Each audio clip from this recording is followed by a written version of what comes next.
കണ്ണീരിൽ കുതിർന്ന പ്രണയം. ഉമർ റളിയല്ലാഹു അൻഹു ഒരിക്കൽ നബി സല്ലല്ലാഹു അലൈഹി വസല്ലം തങ്ങൾക്ക് പറഞ്ഞു കൊടുത്ത കഥയാണ്. മക്കത്തെ രാജാത്തിയായി വാണിടും ഖദീജ ബി.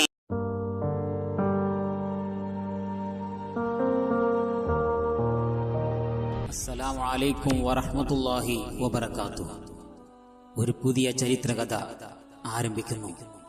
കഥയുടെ പേര് കണ്ണീരിൽ കുതിർന്ന പ്രണയം. ഈ കഥ ഉമൈമ എന്ന രാജകുമാരിയുടെയും ആ രാജകുമാരിയെ സ്നേഹിച്ച ഒരു കൂലിപ്പണിക്കാരന്റെയും കഥയാണ്. ഈ ലോകത്ത് നമ്മൾ ധാരാളം പ്രണയങ്ങൾ കണ്ടിട്ടുമുണ്ട്, കേട്ടിട്ടുമുണ്ട്. പക്ഷേ ഈ പ്രണയ കഥയുടെ അവസാനം ഒരിക്കലും കണ്ണീരോടെയല്ലാതെ, ഹൃദയം തേങ്ങിയിട്ടല്ലാതെ നമുക്ക് പൂർത്തീകരിക്കാൻ സാധിക്കുകയില്ല. ഇതൊരു പ്രണയ കഥയായതുകൊണ്ട് തന്നെ ഇതിൽ നിന്ന് നമുക്ക് എല്ലാവരെയും പ്രണയിക്കാമെന്ന് ആരും മനസ്സിലാക്കരുത്. കാരണം ഇതിൽ നായകൻ ശരിക്കും ആരെയാണ് പ്രണയിച്ചതെന്ന് നമുക്ക് അവസാനം മാത്രമേ മനസ്സിലാവുകയുള്ളൂ. അതുകൊണ്ട് എല്ലാവരും ഈ കഥ അവസാനം വരെ കേൾക്കണം എന്ന് ഓർമ്മപ്പെടുത്തുന്നു. നമുക്ക് കഥയിലേക്ക് പോവാം. ഈ കഥ ഉമർ റളിയല്ലാഹു അൻഹു ഒരിക്കൽ നബി സല്ലല്ലാഹു അലൈഹി വസല്ലം തങ്ങൾക്ക് പറഞ്ഞു കൊടുത്ത കഥയാണ്. അതുകൊണ്ട് തന്നെ നബി തങ്ങളുടെ ജീവിതത്തിൽ കൂടിയാണ് കഥ മുന്നോട്ട് നീങ്ങുന്നത്. കാരണം എന്തുകൊണ്ടാണ് ഉമർ റളിയല്ലാഹു അൻഹു കഥ നബി തങ്ങളോട് പറഞ്ഞത്, അതിന്റെ സാഹചര്യം എന്തായിരുന്നു, അതൊക്കെ അറിയണമെങ്കിൽ നമുക്ക് ആദ്യമായി ലോകത്തിലെ ഏറ്റവും നല്ല പ്രണയ ജോഡികളായ മുഹമ്മദ് മുസ്തഫ സല്ലല്ലാഹു അലൈഹി വസല്ലം തങ്ങളുടെയും ഖദീജ ബീവി റളിയല്ലാഹു അൻഹയുടെയും ജീവിതത്തിലേക്ക് കടന്നു പോകാം. വിശുദ്ധ മക്കയിലെ കോടീശ്വരിയായ കച്ചവടക്കാരിയാണല്ലോ മഹദിയായ ഖദീജ ബീവി റളിയല്ലാഹു അൻഹ. ഖദീജ ബീവി റളിയല്ലാഹു അൻഹ മക്കത്ത് ഒരു പരസ്യം നടത്തി. തന്റെ കച്ചവട സംഘത്തിന് ഒരു വിശ്വസ്തനായ നേതാവിനെ വേണമെന്ന്. ആ പരസ്യത്തിന്റെ പ്രതിഫലം എന്ന വണ്ണം മഹദിയുടെ വീട്ടിലേക്ക് പലരും കടന്നു വന്നു. ഖദീജ ബീവിക്ക് അവരെ ആരെയും അത്രയ്ക്കങ്ങി പിടിച്ചില്ല. കാരണം സത്യസന്ധരായവർക്കാണല്ലോ ബീവി മുൻഗണന കൊടുക്കുന്നത്. അങ്ങനെയിരിക്കെ ഈ പരസ്യം അറിഞ്ഞ് മൂത്താപ്പയായ അബൂ ത്വാലിബിന്റെ കൂടെ ലോകഗുരു മുഹമ്മദ് മുസ്തഫ സല്ലല്ലാഹു അലൈഹി വസല്ലം തങ്ങൾ മഹദിയുടെ വീട്ടിലേക്ക് കടന്നു വന്നു. ഖദീജ ബീവി ഒരിക്കലും കരുതിയിരുന്നില്ല റസൂലുള്ളാഹിന്റെ ഈ വരവ് പരസ്യം കണ്ടിട്ടാണ്. മറ്റെന്തോ ആവശ്യത്തിനാണ് വരുന്നതെന്ന് കരുതി ബീവിയുടെ മുന്നിൽ അബൂ ത്വാലിബ് കാര്യം അവതരിപ്പിച്ചു. ഖദീജ, നിന്റെ പരസ്യം കണ്ടിട്ടാണ് ഞാൻ വന്നത്.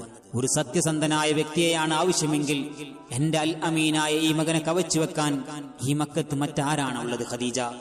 അതുകൊണ്ട് സാമ്പത്തികമായി കുറച്ച് പിന്നിലായ എന്റെ കുടുംബത്തിന് അത്താണിയാകും എന്റെ മുഹമ്മദിന് ജോലി കിട്ടിയാൽ എന്ന് അബൂ ത്വാലിബ് പറഞ്ഞപ്പോൾ നിനച്ചിരിക്കാതെ മഹാഭാഗ്യത്തിന് തിരശീല ഉയർത്തുകയാണ് മഹദി ഖദീജ ബീവി റളിയല്ലാഹു അൻഹ.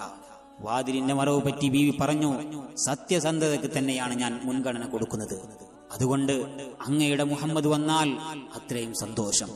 അബൂ ത്വാലിബ് നന്ദിയും പറഞ്ഞുകൊണ്ട് മടങ്ങി. ബീവി പറഞ്ഞ ആ ദിവസം കൃത്യമായി റസൂൽ കരീം സല്ലല്ലാഹു അലൈഹി വസല്ലം തങ്ങൾ ബീവിയുടെ വീട്ടിലേക്ക് വന്നു. അങ്ങനെ കച്ചവട സംഘത്തിന്റെ നേതാവായി തങ്ങളെ ബീവി നിയമിച്ചു.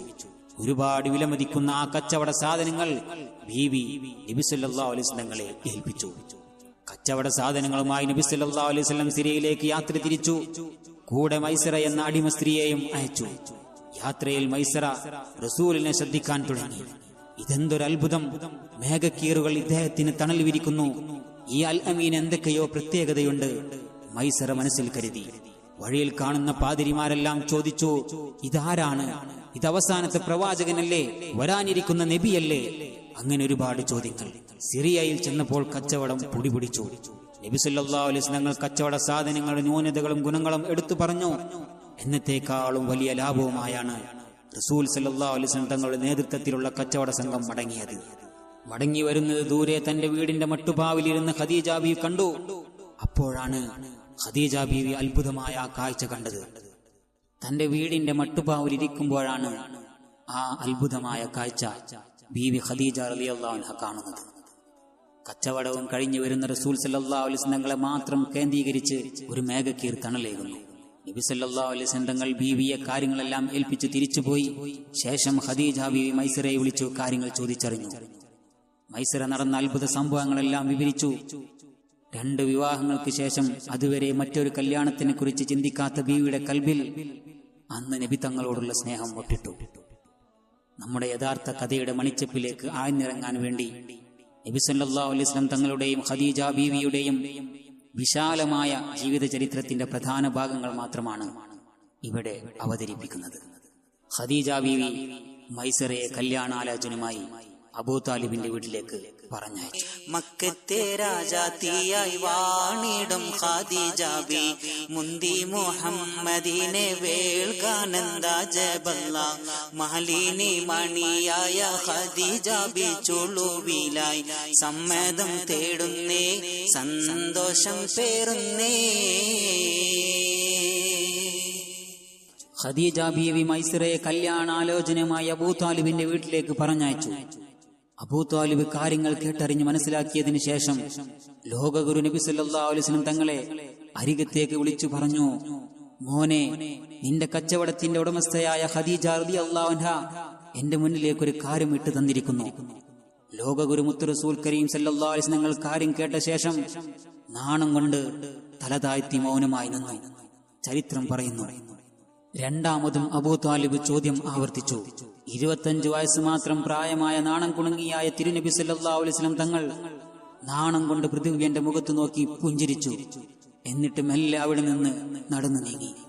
അബൂ താലിബ് മൈസറയെ വിളിച്ചു പറഞ്ഞു, എന്റെ മോന് സമ്മതമാണെന്ന് ഖദീജയെ അറിയിച്ചുകൊള്ളൂ. സുസ്ഥിരമിൽമിക ദൂതനെ വിട്ട് സ്ഥിതിഗതി അഹമ്മദിനെ അറിവിത്ത് സുബ്ഹാനവരുടെ വിധി പോലോത്ത് മുല്ലപ്പൂ ഭാഷാങ്കത്താൽ തോഴിയാൽ പറയുന്നേ മെല്ലെ മുഹമ്മദും ശ്രദ്ധിച്ചു കേൾക്കുന്നു. മന്ത്രിക്കും മട്ടിലൊരു മറുപടി പറയുന്നു. പുഞ്ചിരി തൂകുന്നേ നാണം കുണുങ്ങുന്നേ. മക്കത്തെ രാജാത്തിയായി വാണിടും ഖദീജ ബി മുന്തി മുഹമ്മദിനെ വേൾക്കാനന്ദ ജബല്ല മാലിനി മണിയായ ഖദീജ ബി ചുളുവിലായി സമ്മതം തേടുന്നേ സന്തോഷം പേറുന്നേ. മൈസറ ഖദീജ ബീവിയെ വിവരമറിയിച്ചു. ഖദീജ ബീവി റളിയല്ലാഹു അൻഹ കാര്യങ്ങൾ നീക്കാൻ തുടങ്ങിയപ്പോൾ പിതാവ് ഖുവൈലിദ് എതിർപ്പുമായി വന്നു. മോളെ, എത്രയോ പ്രഭുക്കന്മാരും കോടീശ്വരന്മാരും കല്യാണാലോചനയുമായി വന്നതെല്ലാം നീ മുടക്കി. എന്നിട്ട് ദരിദ്രനായ മുഹമ്മദിനെയാണോ നിനക്ക് കിട്ടിയത്? തന്റെ ആഗ്രഹത്തിന് വിലങ്ങുതടിയായ പിതാവ് വന്നപ്പോൾ ബീവി പറഞ്ഞ മറുപടിയുണ്ട് ചരിത്രത്തിൽ. ഖുറൈശി ഗോത്രത്തോട് കിടപിടിക്കാൻ ഇന്ന് മറ്റേത് ഗോത്രമാണ് വാപ്പ ഈ ലോകത്തുള്ളത്? സമ്പത്താണെങ്കിൽ എന്റെ അടുത്ത് ഇഷ്ടം പോലെ ഉണ്ടല്ലോ. സമ്പത്ത് ഞാൻ മാനദണ്ഡമാക്കുന്നില്ല. മറിച്ച് ഉന്നത കുലജാതനായ ഒരാൾ എനിക്ക് ഭർത്താവായി വേണം. അതാണ് എന്റെ ആഗ്രഹം. ഒടുവിൽ ഖുവൈലിദ് സമ്മതിച്ചു. കല്യാണം നടന്നു. മക്കയിലെ ജനങ്ങൾ ഈ കല്യാണത്തെക്കുറിച്ച് പലതും പറഞ്ഞു ചിരിച്ചു. ഇതറിഞ്ഞ ബീവി മക്കയിലെ എല്ലാ ജനങ്ങളെയും ഒരു വിരുന്നിന് വിളിച്ചു. എന്നിട്ട് അവിടെ വെച്ച് പ്രഖ്യാപിച്ചു, നിങ്ങളിൽ പലർക്കും എന്റെ ഭർത്താവ് ഒരു ദരിദ്രനാണെന്ന് സംശയമുണ്ടാവും. എന്നാൽ നിങ്ങളെ എല്ലാവരെയും സാക്ഷി നിർത്തി ഞാൻ പറയുന്നു, എന്റെ എല്ലാ സ്വത്തുക്കളും ഞാൻ എന്റെ ഭർത്താവിന് തീരെഴുതി കൊടുക്കുകയാണ്. ഇന്നു മുതൽ എന്റെ ഭർത്താവാണ് സമ്പന്നൻ. ഈ ഖദീജ ദരിദ്രയാണ്. റസൂൽ സല്ലല്ലാഹു അലൈഹി വസല്ലം തങ്ങളെ കൊണ്ട് ഖദീജ ബീവിയെ കല്യാണം കഴിപ്പിച്ചതിൽ അള്ളാഹുവിന് യുക്തിപൂർവമായ 2 തീരുമാനങ്ങളുണ്ടെന്നാണ് ചരിത്രം പറയുന്നത്. ഒന്നാമതായി, റസൂൽ സല്ലല്ലാഹു അലൈഹി വസല്ലം തങ്ങൾക്ക് ഖദീജ ബീവിയിൽ നിന്നും ഒരു മാതൃസ്നേഹം കിട്ടി എന്നതാണ്. അതുകൊണ്ടാണ് ഹിറാ ഗുഹയിൽ നിന്നും പേടിച്ച് പനി പിടിച്ചു വന്നപ്പോൾ സമ്മിലൂനി യാ ഖദീജ, എന്നെയൊന്ന് പുതപ്പിട്ട് മൂടന്റെ ഖദീജ എന്ന് പറഞ്ഞിട്ട് ബീവിയുടെ വീട്ടിലേക്കാണ് വന്നത്. മറ്റൊന്ന് സമ്പത്താണ്. ദീൻ വളരണമെങ്കിൽ സമ്പത്ത് വേണം. അള്ളാഹുവിന്റെ പ്രവാചകന് ദീനിനെ വളർത്താൻ സമ്പത്ത് ഉപകരിക്കാൻ ഖദീജ റളിയല്ലാഹു അൻഹയുമായുള്ള വിവാഹത്തിലൂടെ അള്ളാഹു തീരുമാനിച്ചു.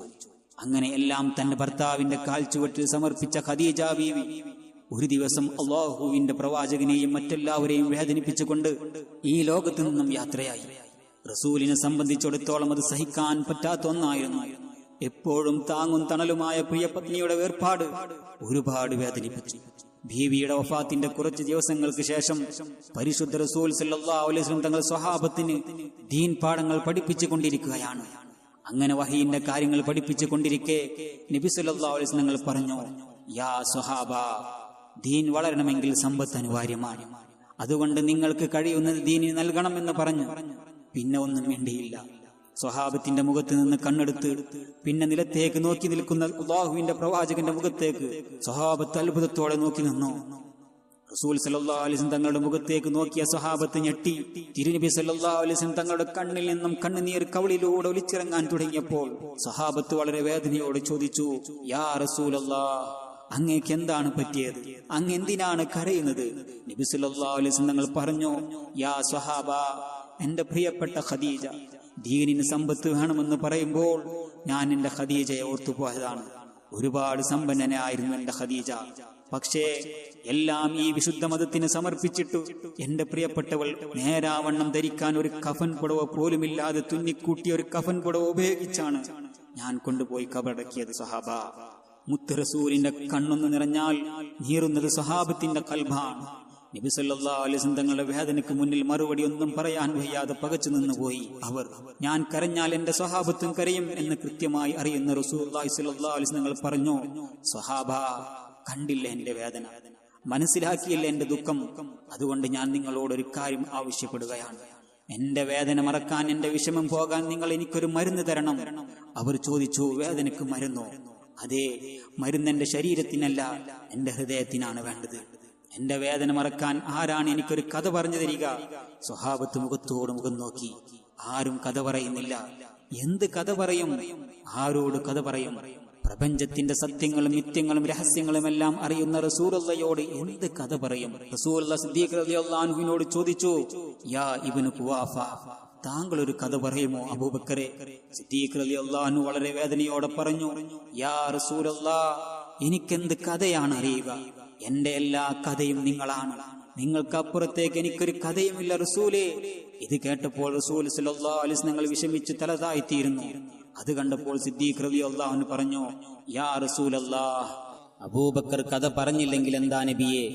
കഥ പറയാൻ അറിയുന്ന മറ്റൊരാളുണ്ടല്ലോ ഈ സദസ്സിൽ. അത് കേട്ടപ്പോൾ തിരുനബി സല്ലല്ലാഹു അലൈഹി വസല്ലം തങ്ങൾ തലയുയർത്തി ചോദിച്ചു, ആരാണ് ഇബ്നു ഖുവാഫ? അത് മറ്റാരുമല്ല റസൂലേ, ഉമർ ഇബ്നു ഖത്താബാണെന്ന് പറഞ്ഞു. ഇത് കേട്ടപ്പോൾ ഉമർ റളിയല്ലാഹു അൻഹു ഞെട്ടി. യാ റസൂലല്ലാഹ്, എനിക്ക് കഥയൊന്നും അറിയില്ല നബിയെ. അപ്പോൾ പിന്നിൽ നിന്നും ഒരാൾ പറഞ്ഞു, ഉമർ ഖത്താബിന് നല്ല കഥയറിയാം നബിയെ. ഉമർ റളിയല്ലാഹു അൻഹു ആ സഹാബിയെ ഒന്ന് നോക്കി. അപ്പോൾ റസൂൽ സല്ലല്ലാഹു അലൈഹി വസല്ലം പറഞ്ഞു, ഉമറെ, നിനക്ക് കഥ അറിയാമെന്ന് എനിക്കറിയാം. നിന്റെ ജീവിതം സംഭവബഹുലമാണ്. അതുകൊണ്ട് നീ തന്നെ ഒരു കഥ പറ. റസൂൽ സല്ലല്ലാഹു അലൈഹി വസല്ലം തങ്ങൾ നേരിട്ട് ആവശ്യപ്പെട്ടപ്പോൾ ഉമർ റളിയല്ലാഹു അൻഹുവിന് ഒഴിഞ്ഞു മാറാൻ പറ്റിയില്ല. യാ റസൂലല്ലാഹ്, ഞാനൊരു കഥ പറയാം. പക്ഷേ ഖദീജ ബീവിയുടെ നഷ്ടവേദന എത്രത്തോളം മറക്കാൻ പറ്റുമെന്ന് എനിക്കറിയില്ല. ഉമർ റളിയല്ലാഹു അൻഹു പറഞ്ഞു, കഥ പറയാമെന്ന് പറഞ്ഞപ്പോൾ തന്നെ സ്വഹാബത്തെല്ലാം പെട്ടെന്ന് ഒരുമിച്ചു കൂടി. കാരണം ഉമർ റളിയല്ലാഹു അൻഹു കഥ പറഞ്ഞാൽ അതൊരു വല്ലാത്ത കഥ തന്നെയായിരിക്കും. അപ്പോൾ ഉമർ റളിയല്ലാഹു അൻഹു പറഞ്ഞു, അല്ലെങ്കിൽ ആ കഥ വേണ്ട. അപ്പോൾ റസൂലുള്ളാഹി സ്വല്ലല്ലാഹു അലൈഹി വസല്ലം സ്വഹാബത്തും ചോദിച്ചു, ഉമറേ, ആ കഥയ്ക്ക് എന്താണ് പ്രശ്നം? പ്രശ്നമുണ്ട് നബിയെ. കാരണം ആ കഥ എന്റെ ജാഹിലിയ കാലഘട്ടത്തിലെ കഥയാണ്. ഞാൻ ഇസ്ലാമിലേക്ക് വരുന്നതിന് മുമ്പുള്ള കഥയാണ്. നബി സല്ലല്ലാഹു അലൈഹി വസല്ലം പറഞ്ഞു, ആയിക്കോട്ടെ, പറഞ്ഞോളൂ, ഞാൻ ആ കഥ കേൾക്കാൻ ആഗ്രഹിക്കുന്നു ഉമറേ. റസൂലുള്ളാഹി സ്വല്ലല്ലാഹു അലൈഹി വസല്ലം സമ്മതിച്ചപ്പോൾ നബി സല്ലല്ലാഹു അലൈഹി വസല്ലം തങ്ങളുടെ മനസ്സിന് അല്പം സമാധാനം കിട്ടാൻ വേണ്ടി ഉമർ റളിയല്ലാഹു അൻഹു ആ കഥ പറയാൻ തുടങ്ങി. ഓ അള്ളാഹുവിന്റെ പ്രവാചകരെ, എന്നെ നിങ്ങൾക്കറിയാമല്ലോ. ഇസ്ലാമിലേക്ക് വരുന്നതിന് മുമ്പ് ഞാൻ വല്ലാത്തൊരു സാധനമായിരുന്നു, മഹാപോക്കിരിയായിരുന്നു. എവിടെ അടിയുണ്ടോ അവിടെ ഞാനുമുണ്ട്, എവിടെ ഇടിയുണ്ടോ അവിടെയും ഞാനുമുണ്ട്. ഒക്കാള ചന്തയിലെ ഗുസ്തി മത്സരത്തിലും ഞാനായിരുന്നു വമ്പൻ. അങ്ങനെയെല്ലാം കൊണ്ടും ഞാനൊരു പ്രശ്നമായിരുന്ന കാലം. എന്തെങ്കിലും പ്രശ്നമുണ്ടെങ്കിൽ ജനങ്ങൾ എന്നെ തേടി വരും. അങ്ങനെയിരിക്കെ എനിക്ക് തോന്നി, ജനങ്ങൾ എന്നെ തേടി വരികയല്ലേ, അതുകൊണ്ട് എനിക്കൊരു താവളം വേണം. അങ്ങനെ ഞാനൊരു താവളം ഉണ്ടാക്കി. ഇടയിൽ ആരോ സദസ്സിൽ നിന്ന് ചോദിച്ചു, ഏതാ ഉമറെ ആ താവളം? ഉമർ റളിയല്ലാഹു അൻഹു പറഞ്ഞു, മക്കത്തെ ജബൽ ഖുവൈസ് മലയുടെ താഴ്വാരം. അവിടെ ഇരുളടഞ്ഞ കാടിന്റെ അകത്തളത്തിൽ പണ്ടെപ്പോഴോ ഒരു സിംഹം താമസിച്ചിരുന്ന ഗുഹയുണ്ടായിരുന്നു. ഞാൻ ഇടയ്ക്കിടയ്ക്ക് അവിടെ പോയി കിടക്കും. ഇസ്ലാമിലേക്ക് വരുന്നതിന് മുമ്പ് എന്റെ പ്രധാന പണി, അതിലൂടെ ആരെങ്കിലും കടന്നുപോയാൽ അവനെ ഞാൻ പേടിപ്പിക്കും. എന്നിട്ട് അവന്റെ കയ്യിലുള്ളതെല്ലാം പിടിച്ചു വാങ്ങും. അങ്ങനെ ഞാൻ ജീവിക്കുന്ന കാലത്ത് ഒരിക്കൽ എന്റെ നബിയെ, ഞാൻ അവിടെ ചെന്ന് കിടക്കുകയായിരുന്നു. ഏറെ കഴിഞ്ഞിട്ടും ആരും വരാതായപ്പോൾ ഞാൻ ആകെ വിഷമിച്ചിരിക്കവേ അകലെ എവിടെ നിന്നോ ഒരു കുതിരയുടെ കുളമ്പടി കേട്ട് ഞാൻ ഉറപ്പിച്ചു, ആരോ വരുന്നുണ്ട്. ഞാൻ ജാഗരൂകനായി നിന്നു. പെട്ടെന്ന് പൊടി പറത്തിക്കൊണ്ട് ഒരു കുതിര ഞാനിരിക്കുന്ന പാറയുടെ താഴ്വാരത്തിലൂടെ കടന്നു വന്നപ്പോൾ ഞാൻ ചാടി വീണു. ഹേ നിൽക്കവിടെ. ഞാൻ അവന്റെ മുന്നിലേക്ക് ചാടിയപ്പോൾ പെട്ടെന്ന് അവൻ കുതിരയുടെ കടിഞ്ഞാൻ പിടിച്ചു മറുഭാഗത്തിലൂടെ കുതിരയെ പായിച്ചു. ഡാ നിൽക്കടാ അവിടെ. അവൻ നിൽക്കുന്നില്ല റസൂലേ. ഞാൻ എന്റെ കുതിരപ്പുറത്ത് ചാടിക്കയറി അതിവേഗം വിട്ടു അവന്റെ പിറകെ. പക്ഷേ ആ കുതിരയുടെ 4 അയലത്തെത്താൻ എന്റെ കുതിരക്ക് പറ്റുന്നില്ല. ദേഷ്യം പിടിച്ച് എന്റെ കുതിരക്ക് ഞാനൊരു ചവിട്ട് കൊടുത്തു. അതോടെ ഉള്ള സ്പീഡും പോയി. ഒടുവിൽ എനിക്ക് എത്താൻ പറ്റില്ലെന്ന് ഉറപ്പായപ്പോൾ ഞാൻ വിളിച്ചു പറഞ്ഞു, ഡേയ് ഒന്ന് നിൽക്കടോ. അവൻ നിൽക്കുന്നില്ല. അവൻ ഒടുക്കത്തെ പോക്ക്. അവസാനം ഞാൻ വിളിച്ചു പറഞ്ഞു, ഒന്ന് നിൽക്കടോ, ഞാൻ തോറ്റു. എടാ ഞാൻ തോറ്റടാ എന്ന് പറഞ്ഞപ്പോൾ ആ കുതിരയുടെ കടിഞ്ഞാൻ അവൻ വലിച്ചിട്ടുണ്ടാവണം. കുതിരയുടെ മുന്നിലേക്കാൽ മണ്ണിലേക്കാണ്ടു.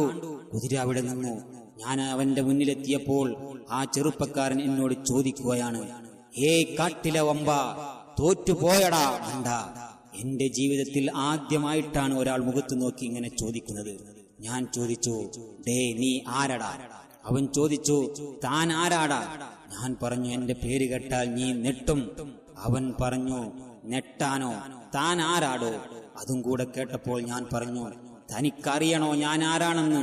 എന്നാൽ കേട്ടോ, ഞാനാണ് മക്കത്തെ ഉമർ, ഖത്താബിന്റെ മകൻ ഉമർ, കാളച്ചന്തയുടെ നായകൻ ഉമർ. എന്നിട്ട് റസൂലെ, ഞാൻ എന്റെ വാൾ വലിച്ചൂരി. ഞാൻ പറഞ്ഞു, ഈ വാൾ ഞാൻ അലങ്കാരത്തിന് കൊണ്ട് നടക്കുന്നതല്ലടാ. എന്നെ എതിർക്കുന്നവന്റെ തല വെട്ടാൻ തന്നെയാ ഞാൻ ഇത് കൊണ്ട് നടക്കുന്നത്. ഇതിന്റെ മൂർച്ച ഞാൻ നോക്കാറുള്ളത്, ഞാൻ ഏതെങ്കിലും വഴിയിലൂടെ നടന്നു പോകുമ്പോൾ ആരാന്റെ ഒട്ടകത്തിനെ കണ്ടാൽ വെറുതൊരു വെട്ടുകൊടുക്കും. ഒറ്റ വെട്ടിന് തല താഴെ വീണാൽ ഞാൻ ഉറപ്പിക്കും ഇതിന് മൂർച്ചയുണ്ടെന്ന്. ഇല്ലെങ്കിൽ ഞാൻ വേറെ വാള് തേടിപ്പോകും. ഏതൊരൊട്ടകത്തിനെ വെട്ടിയാലും ഖത്താബിന്റെ മകനോട് ചോദ്യം ചെയ്യാൻ ആരും വരില്ല. അങ്ങനത്തെ ഉമറിനോടാണോ നിന്റെ കളി? ഞാൻ ആരാണെന്നും എന്റെ ശക്തി എന്താണെന്നും എല്ലാം ഞാൻ അവനോട് പറഞ്ഞപ്പോൾ അവൻ ചിരിച്ചുകൊണ്ട് പറയാ, അത് ശരി, നീയാണ് ആ ഉമറല്ലേ? കേട്ടിട്ടുണ്ട് ഒരുപാട്. ഞാൻ കേട്ട ഉമറും കണ്ട ഉമറും ഒരുപാട് അന്തരമുണ്ടല്ലോ, ഒരുപാട് വ്യത്യാസമുണ്ടല്ലോ. ഞാൻ കേട്ട ഉമർ ധീരനാണ്, ശൂരനാണ്, പരാക്രമിയാണ്. ആ ഉമറിന്റെ മുന്നിലൂടെ ഒരാൾക്കും ചോദിക്കാതെ കടന്നു പോകാൻ പറ്റില്ല എന്നാണ് ഞാൻ കേട്ടതും പഠിച്ചതും അറിഞ്ഞതുമെല്ലാം. പക്ഷെ കണ്ടപ്പോഴോ എന്റെ പിന്നാലെ ഓടിക്കിതച്ചിട്ട് ഞാൻ തോറ്റടാ എന്ന് വിളിച്ചു പറഞ്ഞ ഭീരുവായ ഉമർ റളിയല്ലാഹു അൻഹു പറഞ്ഞു, എടാ തോറ്റത് ഞാനല്ലടാ, എന്റെ കുതിരയാ. അപ്പോൾ ആ ചെറുപ്പക്കാരൻ പറഞ്ഞു, മണ്ടത്തരം പറയരുത് ഉമറേ, നീ ധീരനാണെങ്കിൽ നിന്റെ കുതിര തോൽക്കില്ല. ഞാൻ ജയിച്ചത് എന്റെ മിടുക്ക, അല്ലാതെ എന്റെ കുതിരയുടെ മിടുക്കല്ല. സത്യത്തിൽ റസൂലേ, ഞാൻ അവന്റെ മുന്നിൽ മൊത്തത്തിൽ തോറ്റു. ഞാൻ തോറ്റത് മറ്റാരും കണ്ടില്ല എന്ന് ഞാൻ സമാധാനിച്ചു. പക്ഷേ എന്റെ ഭാവി ജീവിതത്തിൽ തിരിഞ്ഞു നോക്കുമ്പോൾ എനിക്ക് അവകാശമുണ്ട് ആരോടാണ് ഞാൻ ആദ്യമായി തോറ്റത് എന്ന്. അതുകൊണ്ട് പറയൂ, ആരാണ് നീ? അവൻ പറഞ്ഞു, അങ്ങനെ മാന്യമായിട്ട് ചോദിക്കൂ, അല്ലാതെ പേടിപ്പിക്കല്ലേ. ഉമർ റളിയല്ലാഹു അൻഹു പറഞ്ഞു, ശരി മാന്യ, നീ ആരാണ്? അവൻ പറഞ്ഞു, എന്റെ പേര്. ഉമർ റളിയല്ലാഹു അൻഹു പേര് ചോദിച്ചപ്പോൾ ആ യുവാവ് പറഞ്ഞു, എന്റെ പേര് അബ്ദുല്ലാഹ് ഇബ്നു ഷഹ്റ. ഉമർ റളിയല്ലാഹു അൻഹു പറഞ്ഞു, അല്ല, നീ ഇത്ര തിരക്കിട്ട് എവിടെ പോകുന്നു? അബ്ദുള്ള പറഞ്ഞു, അതൊരു വലിയ കഥയാ, അത് പറയാൻ എനിക്ക് നേരമില്ല, എനിക്ക് വേഗം പോകണം. ഉമർ റളിയല്ലാഹു അൻഹു പറഞ്ഞു, അത് നീ പറഞ്ഞിട്ട് പോയാൽ മതി. അബ്ദുള്ള പറഞ്ഞു, ഓ ഉമറേ, അതൊരു വലിയ കഥയാണ്, എനിക്ക് നേരമില്ല. നീ ഗുഹയിൽ പോയിരുന്ന അടുത്തയാളെ പിടിക്ക്, ഞാൻ പോവുകയാണ്, എന്നെ വിടൂ. ഉമർ റളിയല്ലാഹു അൻഹു പറഞ്ഞു, അല്ല, എന്നാലും ആ കഥ നീ പറഞ്ഞിട്ട് പോയാൽ മതി. അബ്ദുള്ള പറഞ്ഞു, ഓ, ഈ ഉമറിനെ കൊണ്ട് കുടുങ്ങിയല്ലോ. എന്നാൽ ഉമറെ നീ കേട്ടോ, ഇന്ന് രാത്രിയാകുമ്പോഴേക്കും എനിക്ക് റോം പട്ടണത്തിലെത്തണം. ഉമർ റളിയല്ലാഹു അൻഹു ചോദിച്ചു, റോമിലോ? അതെന്തിനാ? അബ്ദുള്ള പറഞ്ഞു, ഉമറെ, അത് പിന്നെ എനിക്കവിടെ ഒരു പെണ്ണുണ്ട് ഉമറെ. ഉമർ റളിയല്ലാഹു അൻഹു പറഞ്ഞു, അത് ശരി, അതാണ് നിനക്ക് ഇത്ര സ്പീഡല്ലേ? അബ്ദുള്ള പറഞ്ഞു, ഉമറെ, ഞാൻ നിന്നെ പോലെ ഉച്ചാളിയല്ല. ഉമർ റളിയല്ലാഹു അൻഹു ചോദിച്ചു, പിന്നെ ആരാ നീ? അബ്ദുള്ള പറഞ്ഞു, റോമിലെ രാജാവിന്റെ പ്രധാനമന്ത്രി ഷഹറയുടെ മകനാണ് ഞാൻ. ഉമർ റളിയല്ലാഹു അൻഹു ചോദിച്ചു, റോമിലെ മന്ത്രിയുടെ മകൻ എന്താ ഷാമിൽ നിന്ന് വരുന്നത്? അപ്പോൾ അബ്ദുള്ള പറഞ്ഞു, അത് വേറെ കഥയാ, അത് പറയാൻ എനിക്ക് നേരമില്ല, ഞാൻ പോവാ. എന്നാൽ ഉമർ റളിയല്ലാഹു അൻഹു വിട്ടില്ല. ഉമർ റളിയല്ലാഹു അൻഹു പറഞ്ഞു, അത് പറഞ്ഞിട്ട് നീ പോയാൽ മതി, ആ കഥയും കൂടെ എനിക്ക് കേൾക്കണം. അബ്ദുള്ള പറഞ്ഞു, ഈ ഉമറിനെ കൊണ്ട് സത്യത്തിൽ ഞാൻ തോറ്റല്ലോ. നീ വിചാരിക്കുന്നത് പോലൊരു പെണ്ണല്ല അവൾ. അവളെക്കുറിച്ച് തെറ്റിദ്ധരിക്കാതിരിക്കാൻ വേണ്ടി ഞാനൊരു കാര്യം പറയാൻ. ഞാൻ ജനിച്ചതും വളർന്നതുമൊക്കെ എന്റെ മാതാപിതാക്കൾക്കൊപ്പം റോം കൊട്ടാരത്തിലാണ്. ഞാൻ ജനിച്ച് 5 കൊല്ലം കഴിഞ്ഞതിന് ശേഷം അവിടുത്തെ രാജാവിനൊരു പെൺകുട്ടി പിറന്നു. അവളുടെ പേര് ഉമൈമ എന്നാണ്. ചെറുപ്പത്തിൽ ഞങ്ങൾ 2 പേരും ഒന്നിച്ചാണ് കളിച്ചതും നടന്നതും വളർന്നതുമെല്ലാം. അപ്പോൾ നാട്ടുകാരെല്ലാം പറയും, ഓ, അബ്ദുള്ളക്ക് പറ്റിയ പെണ്ണായി ഇവൾ. ഒരിക്കൽ രാജാവ് എന്റെ ഉപ്പയെ വിളിച്ചിട്ട് പറഞ്ഞു, നമ്മുടെ മക്കളുടെ ആ ചേർച്ച നീ കണ്ടില്ലേ? വലുതായാൽ അവർ ഇതുപോലെ ഒന്നിക്കട്ടെ, നമുക്ക് അവരുടെ കല്യാണം ഉറപ്പിച്ചിടാം. എന്നാൽ മന്ത്രി പറഞ്ഞു, നിങ്ങൾക്ക് സമ്മതമാണെങ്കിൽ എനിക്ക് കുഴപ്പമൊന്നുമില്ല. പക്ഷേ നമ്മളത് വാക്കാൽ പറഞ്ഞിട്ട് കാര്യമില്ല. അവരുടെ കല്യാണ പ്രായമാകുമ്പോഴേക്കും നമ്മളിൽ ആരാണ് ബാക്കിയുണ്ടാവുക എന്ന് പറയാൻ പറ്റില്ലല്ലോ. അതുകൊണ്ട് നമുക്കൊരു കരാർ എഴുതാം. രാജാവ് പറഞ്ഞു, നീ ബുദ്ധിമാനായ മന്ത്രിയാണ്. എന്നാൽ നീ ഒരു കാര്യം ചെയ്യ്. നാളെ നിന്റെ മകനെ ദർബാർ ഹാളിൽ കൊണ്ടുവാ. ഞാൻ എന്റെ മകളെയും കൊണ്ടുവരാം. നമുക്ക് എല്ലാവരെയും സാക്ഷികളാക്കി കരാർ എഴുതാം. പിറ്റേ ദിവസം എന്നെ കുളിപ്പിച്ചൊരുക്കി എന്റെ ഉപ്പ എന്നെ ദർബാർ ഹാളിലേക്ക് കൊണ്ടുപോയി. അപ്പോൾ നിനക്ക് കേൾക്കണോ ഉമറേ? അവൾ രാജാവിന്റെ കയ്യും പിടിച്ച് മറുവശത്ത് നിന്ന് വരികയാ. ഉമൈമ എന്നെ കണ്ടതും ഉപ്പാന്റെ കൈവിട്ട് ഓടി എന്റെ അടുത്ത് വന്നു. അവൾ എന്നെയൊന്ന് നോക്കി ഐവാ എന്ന് പറഞ്ഞു എന്റെ കൈയും പിടിച്ച് ഓടി ഞങ്ങൾക്ക് പ്രത്യേകം തയ്യാറാക്കിയ ഇരിപ്പിടത്തിൽ പോയിരുന്നു. മറ്റു മന്ത്രിമാരും പരിവാരങ്ങളുമൊക്കെ ചുറ്റുമുണ്ട്. രാജാവ് ഒരു കരാർ എഴുത്തുകാരനെ കൊണ്ടുവന്നു. അയാൾ 2 തോൽക്കഷ്ണം കൊണ്ടുവന്ന് പകർത്തി എഴുതി. അതിൽ രാജാവും മന്ത്രിയും ഒപ്പിട്ടു. 2 പേരും പരസ്പരം കൈമാറി ആ സദസ്സിൽ വായിച്ചു കേൾപ്പിച്ചു. 2 പേരും ഓരോ കോപ്പി കൈവശം വെച്ചു. സന്തോഷപൂർവ്വം സദസ്സ് പിരിഞ്ഞു. കരാർ ഒപ്പിട്ട് 3 മാസം കഴിയും മുമ്പ് എന്റെ വാപ്പ ഷഹറ മരിച്ചു. പിന്നെ പുതിയ മന്ത്രിയും കുടുംബവും കൊട്ടാരത്തിലേക്ക് വന്നു. അതോടെ പഴയ മന്ത്രിയുടെ ഭാര്യയും മകനും അവഗണനയുടെ അവതാളത്തിലുമെത്തി. ആത്മാഭിമാനം ആരുടെ മുന്നിലും പണയം വെക്കാത്ത എന്റെ പ്രിയപ്പെട്ട മാതാവ് ഒരു രാത്രി എന്റെ കൈയും പിടിച്ച് പുറത്തിറങ്ങി. നീണ്ട യാത്രക്കൊടുവിൽ ഞങ്ങൾ എത്തിപ്പെട്ടത് ഷാമിലാണ്. അവിടുത്തെ നല്ലവരായ ജനങ്ങൾ ഞങ്ങൾക്ക് വീടുണ്ടാക്കി തന്നു. ഞങ്ങൾ ആ കൊച്ചു വീട്ടിൽ ജീവിതം ആരംഭിച്ചു. എന്നെ പോറ്റാൻ എന്റെ മാതാവ് അയൽപ്പക്കത്തെ വീടുകളിൽ പോയി ജോലി ചെയ്തു. എനിക്ക് കൈക്കരുത്തും മെയ്ക്കരുത്തുമായപ്പോൾ ഞാൻ ജോലിക്ക് പോയി. ഒരു കാലത്ത് റോമിലെ കൊട്ടാരത്തിൽ ജീവിച്ച എന്റെ ജോലി എന്താണെന്ന് അറിയണോ നിനക്ക്? സിറിയൻ പട്ടണത്തിൽ ലോകത്തിന്റെ ഏത് മുക്കുമൂലകളിൽ നിന്നും വരുന്ന കാഫില കൂട്ടങ്ങളുടെ ചരക്കിറക്കുക, അവർക്ക് പുതിയ ചരക്ക് കയറ്റിക്കൊടുക്കുക. റോമിലെ മന്ത്രിയുടെ മകനായ ഞാൻ സിറിയൻ മാർക്കറ്റിലെ കേവലം ഒരു കൂലിത്തൊഴിലാളിയാണ് ഞാൻ. അതിനിടയ്ക്ക് എന്റെ ഉമ്മയും മരിച്ചു. ഇതൊക്കെ കേട്ട് ഉമർ റളിയല്ലാഹു അൻഹു പറഞ്ഞു, നീ ഇനിയും ആ പെണ്ണിനെ അന്വേഷിച്ചു പോവുകയാണോ? വിട്ടേക്കടാ, നമുക്ക് വേറെ തപ്പാം. അബ്ദുള്ള വളരെ ഗൗരവത്തോടുകൂടി പറഞ്ഞു, നീ വിചാരിക്കുന്നത് പോലെ ഞാൻ ആ പെണ്ണിനെ അന്വേഷിച്ചു പോവുകയല്ല, ഒരു വിവരമറിഞ്ഞിട്ട് പോവുകയാണ്. ഇന്ന് രാവിലെ റോമിൽ നിന്നും ഒരു കച്ചവട സംഘം സിറിയൻ മാർക്കറ്റിലെത്തി. എനിക്ക് പരിചയമുള്ള സംഘമാണത്. അവർ വരുമ്പോഴെല്ലാം ഞാനാണ് അവരുടെ ചരക്കിറക്കലും കയറ്റിലുമെല്ലാം. വലിയ വലിയ ഈത്തപ്പഴ ചാക്കുകൾ ഇറക്കുന്നതിനിടയിൽ അവരിൽ ഒരുത്തൻ പറഞ്ഞു, അബ്ദുള്ള, ഒന്ന് വേഗം ഇറക്കടോ. ഞാൻ പറഞ്ഞു, സാധാരണ ഇറക്കുന്നത് പോലെയാ എനിക്ക് പറ്റുകയുള്ളൂ. അപ്പോൾ അയാൾ പറഞ്ഞു, ഹേ അബ്ദുള്ള, സാധാരണ ഞങ്ങൾ വന്നാൽ 2 ദിവസമൊക്കെ ഇവിടെ താമസിച്ചിട്ടേ പോകാറുള്ളൂ. പക്ഷെ ഇന്ന് അങ്ങനെയല്ല. ഇന്ന് രാത്രിയാകുമ്പോഴേക്കും ഞങ്ങൾക്ക് നാട്ടിൽ തിരിച്ചെത്തണം. ഇന്ന് റോമിൽ ഒരു കല്യാണം നടക്കാൻ പോവുകയാണെന്ന്. ഉമറേ, മണവാട്ടി ആരാണെന്നറിയാമോ നിനക്ക്? എന്റെ ഉമൈമ. എനിക്ക് കരാർ ചെയ്ത ഉമൈമാന്റെ കല്യാണമാണ് കൊട്ടാരത്തിൽ എന്ന് കേട്ടപ്പോൾ ഉമറേ, എന്റെ തലയിൽ ഇടുത്തി വീണതുപോലെയായി. ഞാൻ ആ ചാക്ക് വലിച്ചെറിഞ്ഞു എന്റെ വീട്ടിലേക്ക് ഓടി. ഞാൻ വീട്ടിൽ വന്നിട്ടിരുന്നു. ഇരുന്നപ്പോൾ തോന്നി നടക്കണമെന്ന്, നടന്നപ്പോൾ തോന്നി കിടക്കണമെന്ന്, കിടന്നപ്പോൾ തോന്നി ഓടണമെന്ന്. ഞാനൊരു വല്ലാത്ത ഹാലിൽ എന്താണ് ചെയ്യുക എന്ന് ചിന്തിച്ച് നടക്കുമ്പോൾ ചുമരിൽ തൂക്കിയ എന്റെ വാൾ ഞാൻ കണ്ടു. ഞാൻ അതെടുത്ത് തേച്ചു മിനിക്ക് അതിന്റെ മൂർച്ച കൂട്ടി. ഉമറേ, നീ ചോദിച്ചില്ലേ എനിക്ക് എന്താ ഇത്ര സ്പീഡെന്ന്? ഇന്ന് രാത്രിയാണ് അവളുടെ കല്യാണം. രാത്രിയാകും മുമ്പ് എനിക്ക് അവിടെ എത്തണം. കല്യാണപ്പന്തലിലേക്ക് വരുന്നവന്റെ തല എനിക്ക് വെട്ടണം. എന്നിട്ട് ചോര പുരണ്ട കബന്ധങ്ങൾ അവിടെ തോരണമാക്കി തൂക്കണം. അതിനാ ഞാൻ പോകുന്നത്. ഇപ്പോൾ മനസ്സിലായില്ല ഉമറെ നിനക്ക്? എന്നാ ഉമറെ നീ തിരിച്ചു പോ, ഞാൻ റോമിലേക്ക് പോവുകയാണ്. അപ്പോൾ ഉമർ റളിയല്ലാഹു അൻഹു പറഞ്ഞു, നിക്ക് ഒരു മിനിറ്റ് കൂടി. അപ്പോൾ നീ റോമിലേക്ക് പോയാൽ അടിയും ഇടിയുമൊക്കെ ഉണ്ടാകുമല്ലേ? അബ്ദുള്ള പറഞ്ഞു, അതെ, മിക്കവാറും. എന്തേ? ഉമർ റളിയല്ലാഹു അൻഹു പറഞ്ഞു, എന്നാൽ ഞാനും വരാം. അബ്ദുള്ള പറഞ്ഞു, പറ്റില്ല, വേണ്ട, അത് ശരിയാവില്ല. ഉമർ റളിയല്ലാഹു അൻഹു പറഞ്ഞു, അടിയും ഇടിയുമൊക്കെ ഞാൻ നോക്കിക്കൊള്ളാം, നിനക്കാ പെണ്ണിനെ വിളിച്ചു കൊണ്ടുപോരുകയും ചെയ്യാം.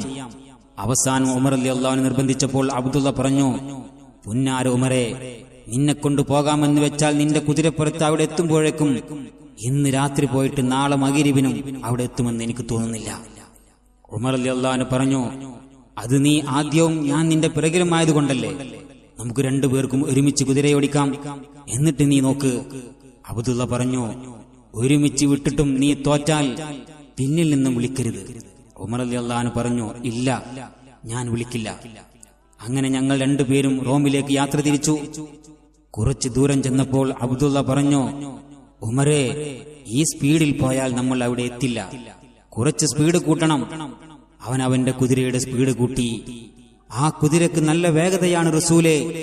ഞാൻ എന്റെ കുതിരയുടെ സ്പീഡ് കൂട്ടി. എന്റെ കുതിര പഴയ സ്പീഡ് തന്നെ. അവൻ എന്റെ കണ്ണിൽ നിന്ന് മറയുമെന്ന് കണ്ടപ്പോൾ ഞാൻ പറഞ്ഞു, അബ്ദുള്ള, ഒന്ന് നിൽക്ക്. അബ്ദുള്ള പറഞ്ഞു, നീ തിരിച്ചു പോ ഉമറെ, നിന്നോട് പറഞ്ഞിട്ടില്ലേ പിന്നിൽ നിന്ന് വിളിക്കരുതെന്ന്? ഉമർ റളിയല്ലാഹു അൻഹു പറഞ്ഞു, നിൽക്ക്, ഒരു കാര്യം പറയാനുണ്ട്, അത് കേട്ടിട്ട് നീ പോയിക്കോ. അവൻ കുതിരയെ നിർത്തി. ഞാൻ അടുത്തെത്തിയപ്പോൾ അവൻ ചോദിച്ചു, എന്താ ഉമറെ നിനക്ക് പറയാനുള്ളത്? ഞാൻ പറഞ്ഞു, ഞാനും നിന്റെ കൂടെ തന്നെ വരുന്നു. അപ്പോൾ അവൻ പറഞ്ഞു, നീ ഒരു സംഭവമാണ് ഉമറെ, നിന്നെ ഞാൻ എന്റെ കൂടെ കൂട്ടാൻ തന്നെ തീരുമാനിച്ചു, നമുക്ക് പോകാം എന്ന് പറഞ്ഞിട്ട് അബ്ദുള്ള കുതിരപ്പുറത്ത് നിന്നിറങ്ങി. എന്നോടും ഇറങ്ങാൻ പറഞ്ഞു. എന്നിട്ട് അവൻ പറഞ്ഞു, നീ എന്റെ കുതിരപ്പുറത്ത് കയറൂ, ഞാൻ നിന്റെ കുതിരപ്പുറത്തും കയറാം. അങ്ങനെ ഞാൻ ആ കുതിരപ്പുറത്ത് കയറി. അതൊരു വല്ലാത്ത കുതിര. പെട്ടെന്ന് അവൻ രണ്ടു കുതിരയുടെയും കടിഞ്ഞാൻ കൂട്ടിക്കെട്ടി ഒരറ്റം എന്റെ കയ്യിൽ തന്നു. അവൻ എന്റെ കുതിരപ്പുറത്ത് ചാടിക്കയറി. എന്നിട്ട് അവൻ എന്റെ കുതിരയുടെ ചെവിക്ക് താഴെ അവന്റെ വിരൽ കൊണ്ടൊരു കുത്തുകൊടുത്തു. എന്റെ കുതിര ചീറിച്ചാടി. രണ്ടു കുതിരകളും അതിവേഗം ഓടാൻ തുടങ്ങി. ആദ്യമൊക്കെ ഒരു രസം തോന്നി, പിന്നെ സ്പീഡ് കൂടുന്തോറും ഒരു ബേജാറ്. ഞാൻ കണ്ണടച്ചിരുന്നു. ഒരുപാട് ദൂരം സഞ്ചരിച്ചു. അവസാനം ഞങ്ങൾ റോം പട്ടണത്തിലെത്തി. അങ്ങനെ ഞങ്ങൾ റോമിലെത്തിയപ്പോൾ അവിടെ കടകളെല്ലാം അടഞ്ഞു കിടക്കുകയാണ്. ജനത്തിരക്കുള്ള അങ്ങാടിയിൽ ജനങ്ങൾ നാലു ഭാഗത്തേക്കും ഒഴുകുകയാണ്. ചില പെൺകുട്ടികൾ തലയിൽ പൂക്കളുള്ള കൊട്ടയും ചുമന്നു പോവുകയാണ്. കാരണം രാജകുമാരി ഉമൈമാക്ക് നല്ല മാലയുണ്ടാക്കി കൊടുക്കുന്നവർക്ക് സ്വർണങ്ങൾ വിളംബരം ചെയ്തിരിക്കുന്നു. അബ്ദുള്ള പറഞ്ഞു, ഉമറെ, ഇനി നമുക്ക് നടക്കാം. ഞങ്ങൾ രണ്ടുപേരും കുതിരപ്പുറത്ത് നിന്നും ഇറങ്ങി. എന്റെ റസൂലേ, അപ്പോഴാണ് എനിക്കൊരു കാര്യം മനസ്സിലായത്. വിശന്നിട്ട് കാൽ രണ്ടും നേരെ നിൽക്കുന്നില്ല. സഹിക്കാൻ പറ്റാത്ത വിധം വിശന്നു വലഞ്ഞു. കടകളെല്ലാം അടഞ്ഞു കിടക്കുകയാണ്. ഭക്ഷണം എവിടെ നിന്ന് കിട്ടാനാണ്? അബ്ദുള്ള പറഞ്ഞു, നമുക്കേതെങ്കിലും വീട്ടിൽ കയറി ചോദിക്കാം. ഞങ്ങൾ അങ്ങനെ ഒരുപാട് വീട്ടിൽ കയറി ഭക്ഷണം ചോദിച്ചു. ഒരു വീട്ടിൽ നിന്നും പോലും ഭക്ഷണം തരുന്നില്ല റസൂലേ. ഒടുവിൽ ഒരു വീടിന്റെ മുറ്റത്ത് നിൽക്കുന്ന വല്യമ്മയുടെ അരികത്ത് ചെന്ന് ചോദിച്ചു, വല്യമ്മ, ഞങ്ങൾക്ക് കുറച്ച് ഭക്ഷണം തരുമോ? വല്യമ്മ പറഞ്ഞു, ഭക്ഷണമില്ല മക്കളെ, ഇന്ന് ഉമൈമാന്റെ കല്യാണമല്ലേ. നിങ്ങൾ ആ കൊട്ടകകത്ത് പൂക്കൾ കണ്ടോ? ആ പൂക്കൾ കൊണ്ട് മാലയുണ്ടാക്കി ഉമൈമാക്ക് കൊടുത്താൽ ഏറ്റവും നല്ല ഭംഗിയുള്ള മാലയ്ക്ക് സ്വർണം സമ്മാനം തരും. ആ മാല ധരിച്ചുകൊണ്ടാണ് ഉമൈമ രാജകുമാരി കല്യാണ പന്തലിരിക്കുക. അതുകൊണ്ട് മക്കളെ, എനിക്ക് ഭക്ഷണം ഉണ്ടാക്കാൻ നേരമില്ല, എനിക്ക് മാല കോർക്കണം. നിങ്ങൾ എവിടെ നിന്ന് പോയിക്കോളൂ എന്ന് പറഞ്ഞു. അപ്പോൾ അബ്ദുള്ള ഇബ്നു ഷഹർ വീണ്ടും പറഞ്ഞു, വല്യമ്മ, കുറച്ച് ഭക്ഷണം ഉണ്ടാക്കി തരുമോ? മാല ഞങ്ങൾ ഉണ്ടാക്കാം. അവസാനം വല്യമ്മ ഭക്ഷണം ഉണ്ടാക്കി തരാമെന്ന് സമ്മതിച്ചു. അടുക്കളയിലേക്ക് പോയി. ഞങ്ങൾ അവിടെ ഇരുന്നു. കുറച്ചു കഴിഞ്ഞപ്പോൾ അബ്ദുള്ള കൊട്ടയിലുള്ള പൂക്കളെല്ലാം നിലത്തേക്ക് കൊട്ടി. ഞാൻ പറഞ്ഞു, എന്തിനാടാ ആ പാവത്തിന്റെ പൂവെടുത്ത് കളയുന്നത്? അബ്ദുള്ള പറഞ്ഞു, ഉമറെ, മനുഷ്യനായാൽ വാക്ക് പറഞ്ഞാൽ അത് പാലിക്കണം. മാല കോർക്കാമെന്ന് നമ്മൾ പറഞ്ഞതല്ലേ, പിന്നെ ആ പാവത്തിനെ പറ്റിക്കണോ? അബ്ദുള്ള മാലയുണ്ടാക്കാൻ തുടങ്ങി. ഞാൻ വെറുതെ കുത്തിയിരുന്നു. കുറച്ചു കഴിഞ്ഞപ്പോൾ എന്റെ നബിയേ, അതിമനോഹരമായിട്ടാണ് അവൻ മാലയുണ്ടാക്കുന്നത്. പൂവുകളെല്ലാം കെട്ടി രസകരമായി കോർത്തു, താലിഭാഗം മാത്രം ഒഴിച്ചിട്ടു. അപ്പോൾ ഞാൻ പറഞ്ഞു, അതും കൂടെ റെഡിയാക്കടാ, എങ്കിൽ ഈ മാലയ്ക്ക് ഫസ്റ്റ് ഉറപ്പാണ്. അപ്പോൾ അവൻ ഒരു തോൽ കഷ്ണം എടുത്തു, അതിൽ എന്തൊക്കെയോ എഴുതി. എന്നിട്ട് ആ താലിഭാഗത്ത് ഒഴിച്ചിട്ട സ്ഥലത്ത് ആ തോൽ കഷ്ണം വെച്ച് പിടിപ്പിച്ച് മാലയാക്കി ആ കൊട്ടകകത്ത് വെച്ചു. കുറച്ചു കഴിഞ്ഞ് വല്യമ്മ ഭക്ഷണമുണ്ടാക്കി വന്നപ്പോൾ കൊട്ടകകത്തിരിക്കുന്ന മാല കണ്ട് വല്യമ്മ അമ്പരന്നു. വളരെ സന്തോഷത്തോടെ ആ മാലയുമായി വല്യമ്മ കൊട്ടാരത്തിലേക്ക് പോയി. കൊട്ടാരത്തിൽ എത്തുമ്പോൾ അവിടെ നിരനിരയായി ഒരുപാട് പേർ മാലയുമായി നിൽക്കുന്നു. ഒടുവിൽ വല്യമ്മാന്റെ ഊഴം എത്തി. വളരെ മനോഹരമായ ആ മാല ഉമൈമാക്ക് ഇഷ്ടപ്പെട്ടു. മാലയുടെ ഭംഗി നോക്കുന്നതിനിടക്കാണ് താലിയുടെ ഭാഗത്തുള്ള ആ തോൽക്കഷ്ണം ഉമൈമായുടെ ശ്രദ്ധയിൽപ്പെട്ടത്. ഉമൈമ ആ തോൽക്കഷ്ണം നിവർത്തി അത് വായിച്ചു. അതിലുള്ളത്, എന്റെ പ്രിയപ്പെട്ട ഉമൈമ, ഇന്ന് നിന്റെ മംഗല്യമാണെന്ന് ഞാൻ അറിഞ്ഞു. പണ്ട് നിന്റെ വാപ്പ ഒരു കരാർ എഴുതിയിരുന്നു. അതെല്ലാം നീ മറന്നല്ലേ? അത് നീയും നിന്റെ വാപ്പായും തെറ്റിച്ചു. അതുകൊണ്ട് ഇന്ന് നിന്റെ കഴുത്തിൽ മിന്നുകെട്ടാൻ വരുന്നവന്റെ തല ഞാൻ വെട്ടി കൊട്ടാരത്തിന് മുന്നിൽ തോരണമായി തൂക്കുമെന്ന് നിന്റെ പഴയകാല കൂട്ടുകാരൻ അബ്ദുല്ലാഹി ഇബ്നു ഷഹ്റ. കത്തു വായിച്ചു. ഉമൈമ ഞെട്ടി. അവൾ വല്യുമ്മയെ അരികത്തേക്ക് വിളിച്ചു. വല്യുമ്മ കരുതി തനിക്ക് ഫസ്റ്റ് കിട്ടിയതാവുമെന്ന്.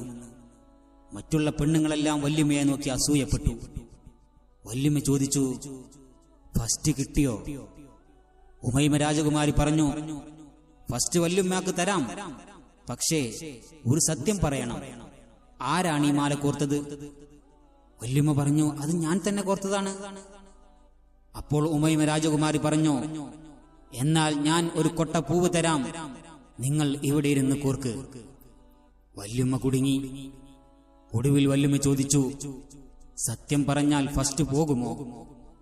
ഉമൈമ പറഞ്ഞു, ഇല്ല, ഫസ്റ്റ് നിങ്ങൾക്ക് തന്നെ തരാം. അപ്പോൾ വല്യുമ്മ നടന്ന സംഭവങ്ങളെല്ലാം വിവരിച്ചു. ഉമൈമ ചോദിച്ചു, വല്യുമ്മ, എപ്പോഴെങ്കിലും ആ ചെറുപ്പക്കാരനെ ഇതിനു മുമ്പ് കണ്ടിട്ടുണ്ടോ? വല്യുമ്മ പറഞ്ഞു, ഞാൻ എന്റെ ജീവിതത്തിൽ ഇതുവരെ അവനെ കണ്ടിട്ടില്ല. ഉമൈമ പറഞ്ഞു, എന്നാൽ വല്യുമ്മ, ഇതിനു മുമ്പ് ആ ചെറുപ്പക്കാരനെ കണ്ടിട്ടുണ്ട്. വല്യുമ്മ എന്റെ ചെറുപ്പത്തിൽ ഈ കൊട്ടാരം അടിച്ചു വാരുന്നതിന് ശേഷം എവിടെയെങ്കിലും കുത്തിയിരിക്കുമ്പോൾ വല്യുമ്മയുടെ മടിയിൽ വന്നിരിക്കുന്ന ഒരു പെൺകുട്ടിയെ ഓർമ്മയുണ്ടോ? വല്യുമ്മ പറഞ്ഞു, അത് നീയല്ലേ? ഉമൈമ പറഞ്ഞു, എന്നാൽ എന്നെ മടിയിൽ നിന്നും തള്ളിയിട്ട് അവിടെ കേറിയിരിക്കുന്ന ഒരു പയ്യനെ നിങ്ങൾക്ക് ഓർമ്മയുണ്ടോ? വല്യുമ്മ പറഞ്ഞു, അത് നാടുവിട്ടുപോയ അബ്ദുള്ളയല്ലേ? ഉമൈമ പറഞ്ഞു, ആ അബ്ദുല്ലാഹി ഇബ്നു ഷഹ്റയാണ് നിങ്ങളുടെ വീട്ടിൽ വന്ന ആ ചെറുപ്പക്കാരൻ. വല്യുമ്മ, അബ്ദുള്ളയോട് പോയി പറയണം, ഉമൈമ ഒരിക്കലും വാക്ക് ലംഘിച്ചിട്ടില്ല. ഒരുപാട് കാലം ഞാൻ അവനെയും കാത്തിരുന്നു. ഒടുവിൽ അവന്റെ ഒരു വിവരവും ഇല്ലാതായപ്പോൾ എന്റെ വാപ്പാന്റെ നിർബന്ധത്തിന് വാങ്ങിയതാണ് ഞാൻ കാരണം ഒരാളുടെ ചോരയും ഇവിടെ പൊടിയാൻ പാടില്ല. അബ്ദുള്ള തലവെട്ടാൻ തുനിഞ്ഞാൽ എന്റെ പിതാവിന്റെ പട്ടാളക്കാർ അവന്റെ തലവെട്ടും. അതുകൊണ്ട് അവനോട് പറയണം, എല്ലാം ക്ഷമിച്ച് നല്ലതിനു വേണ്ടി ഒരൽപ്പം കാത്തിരിക്കാൻ.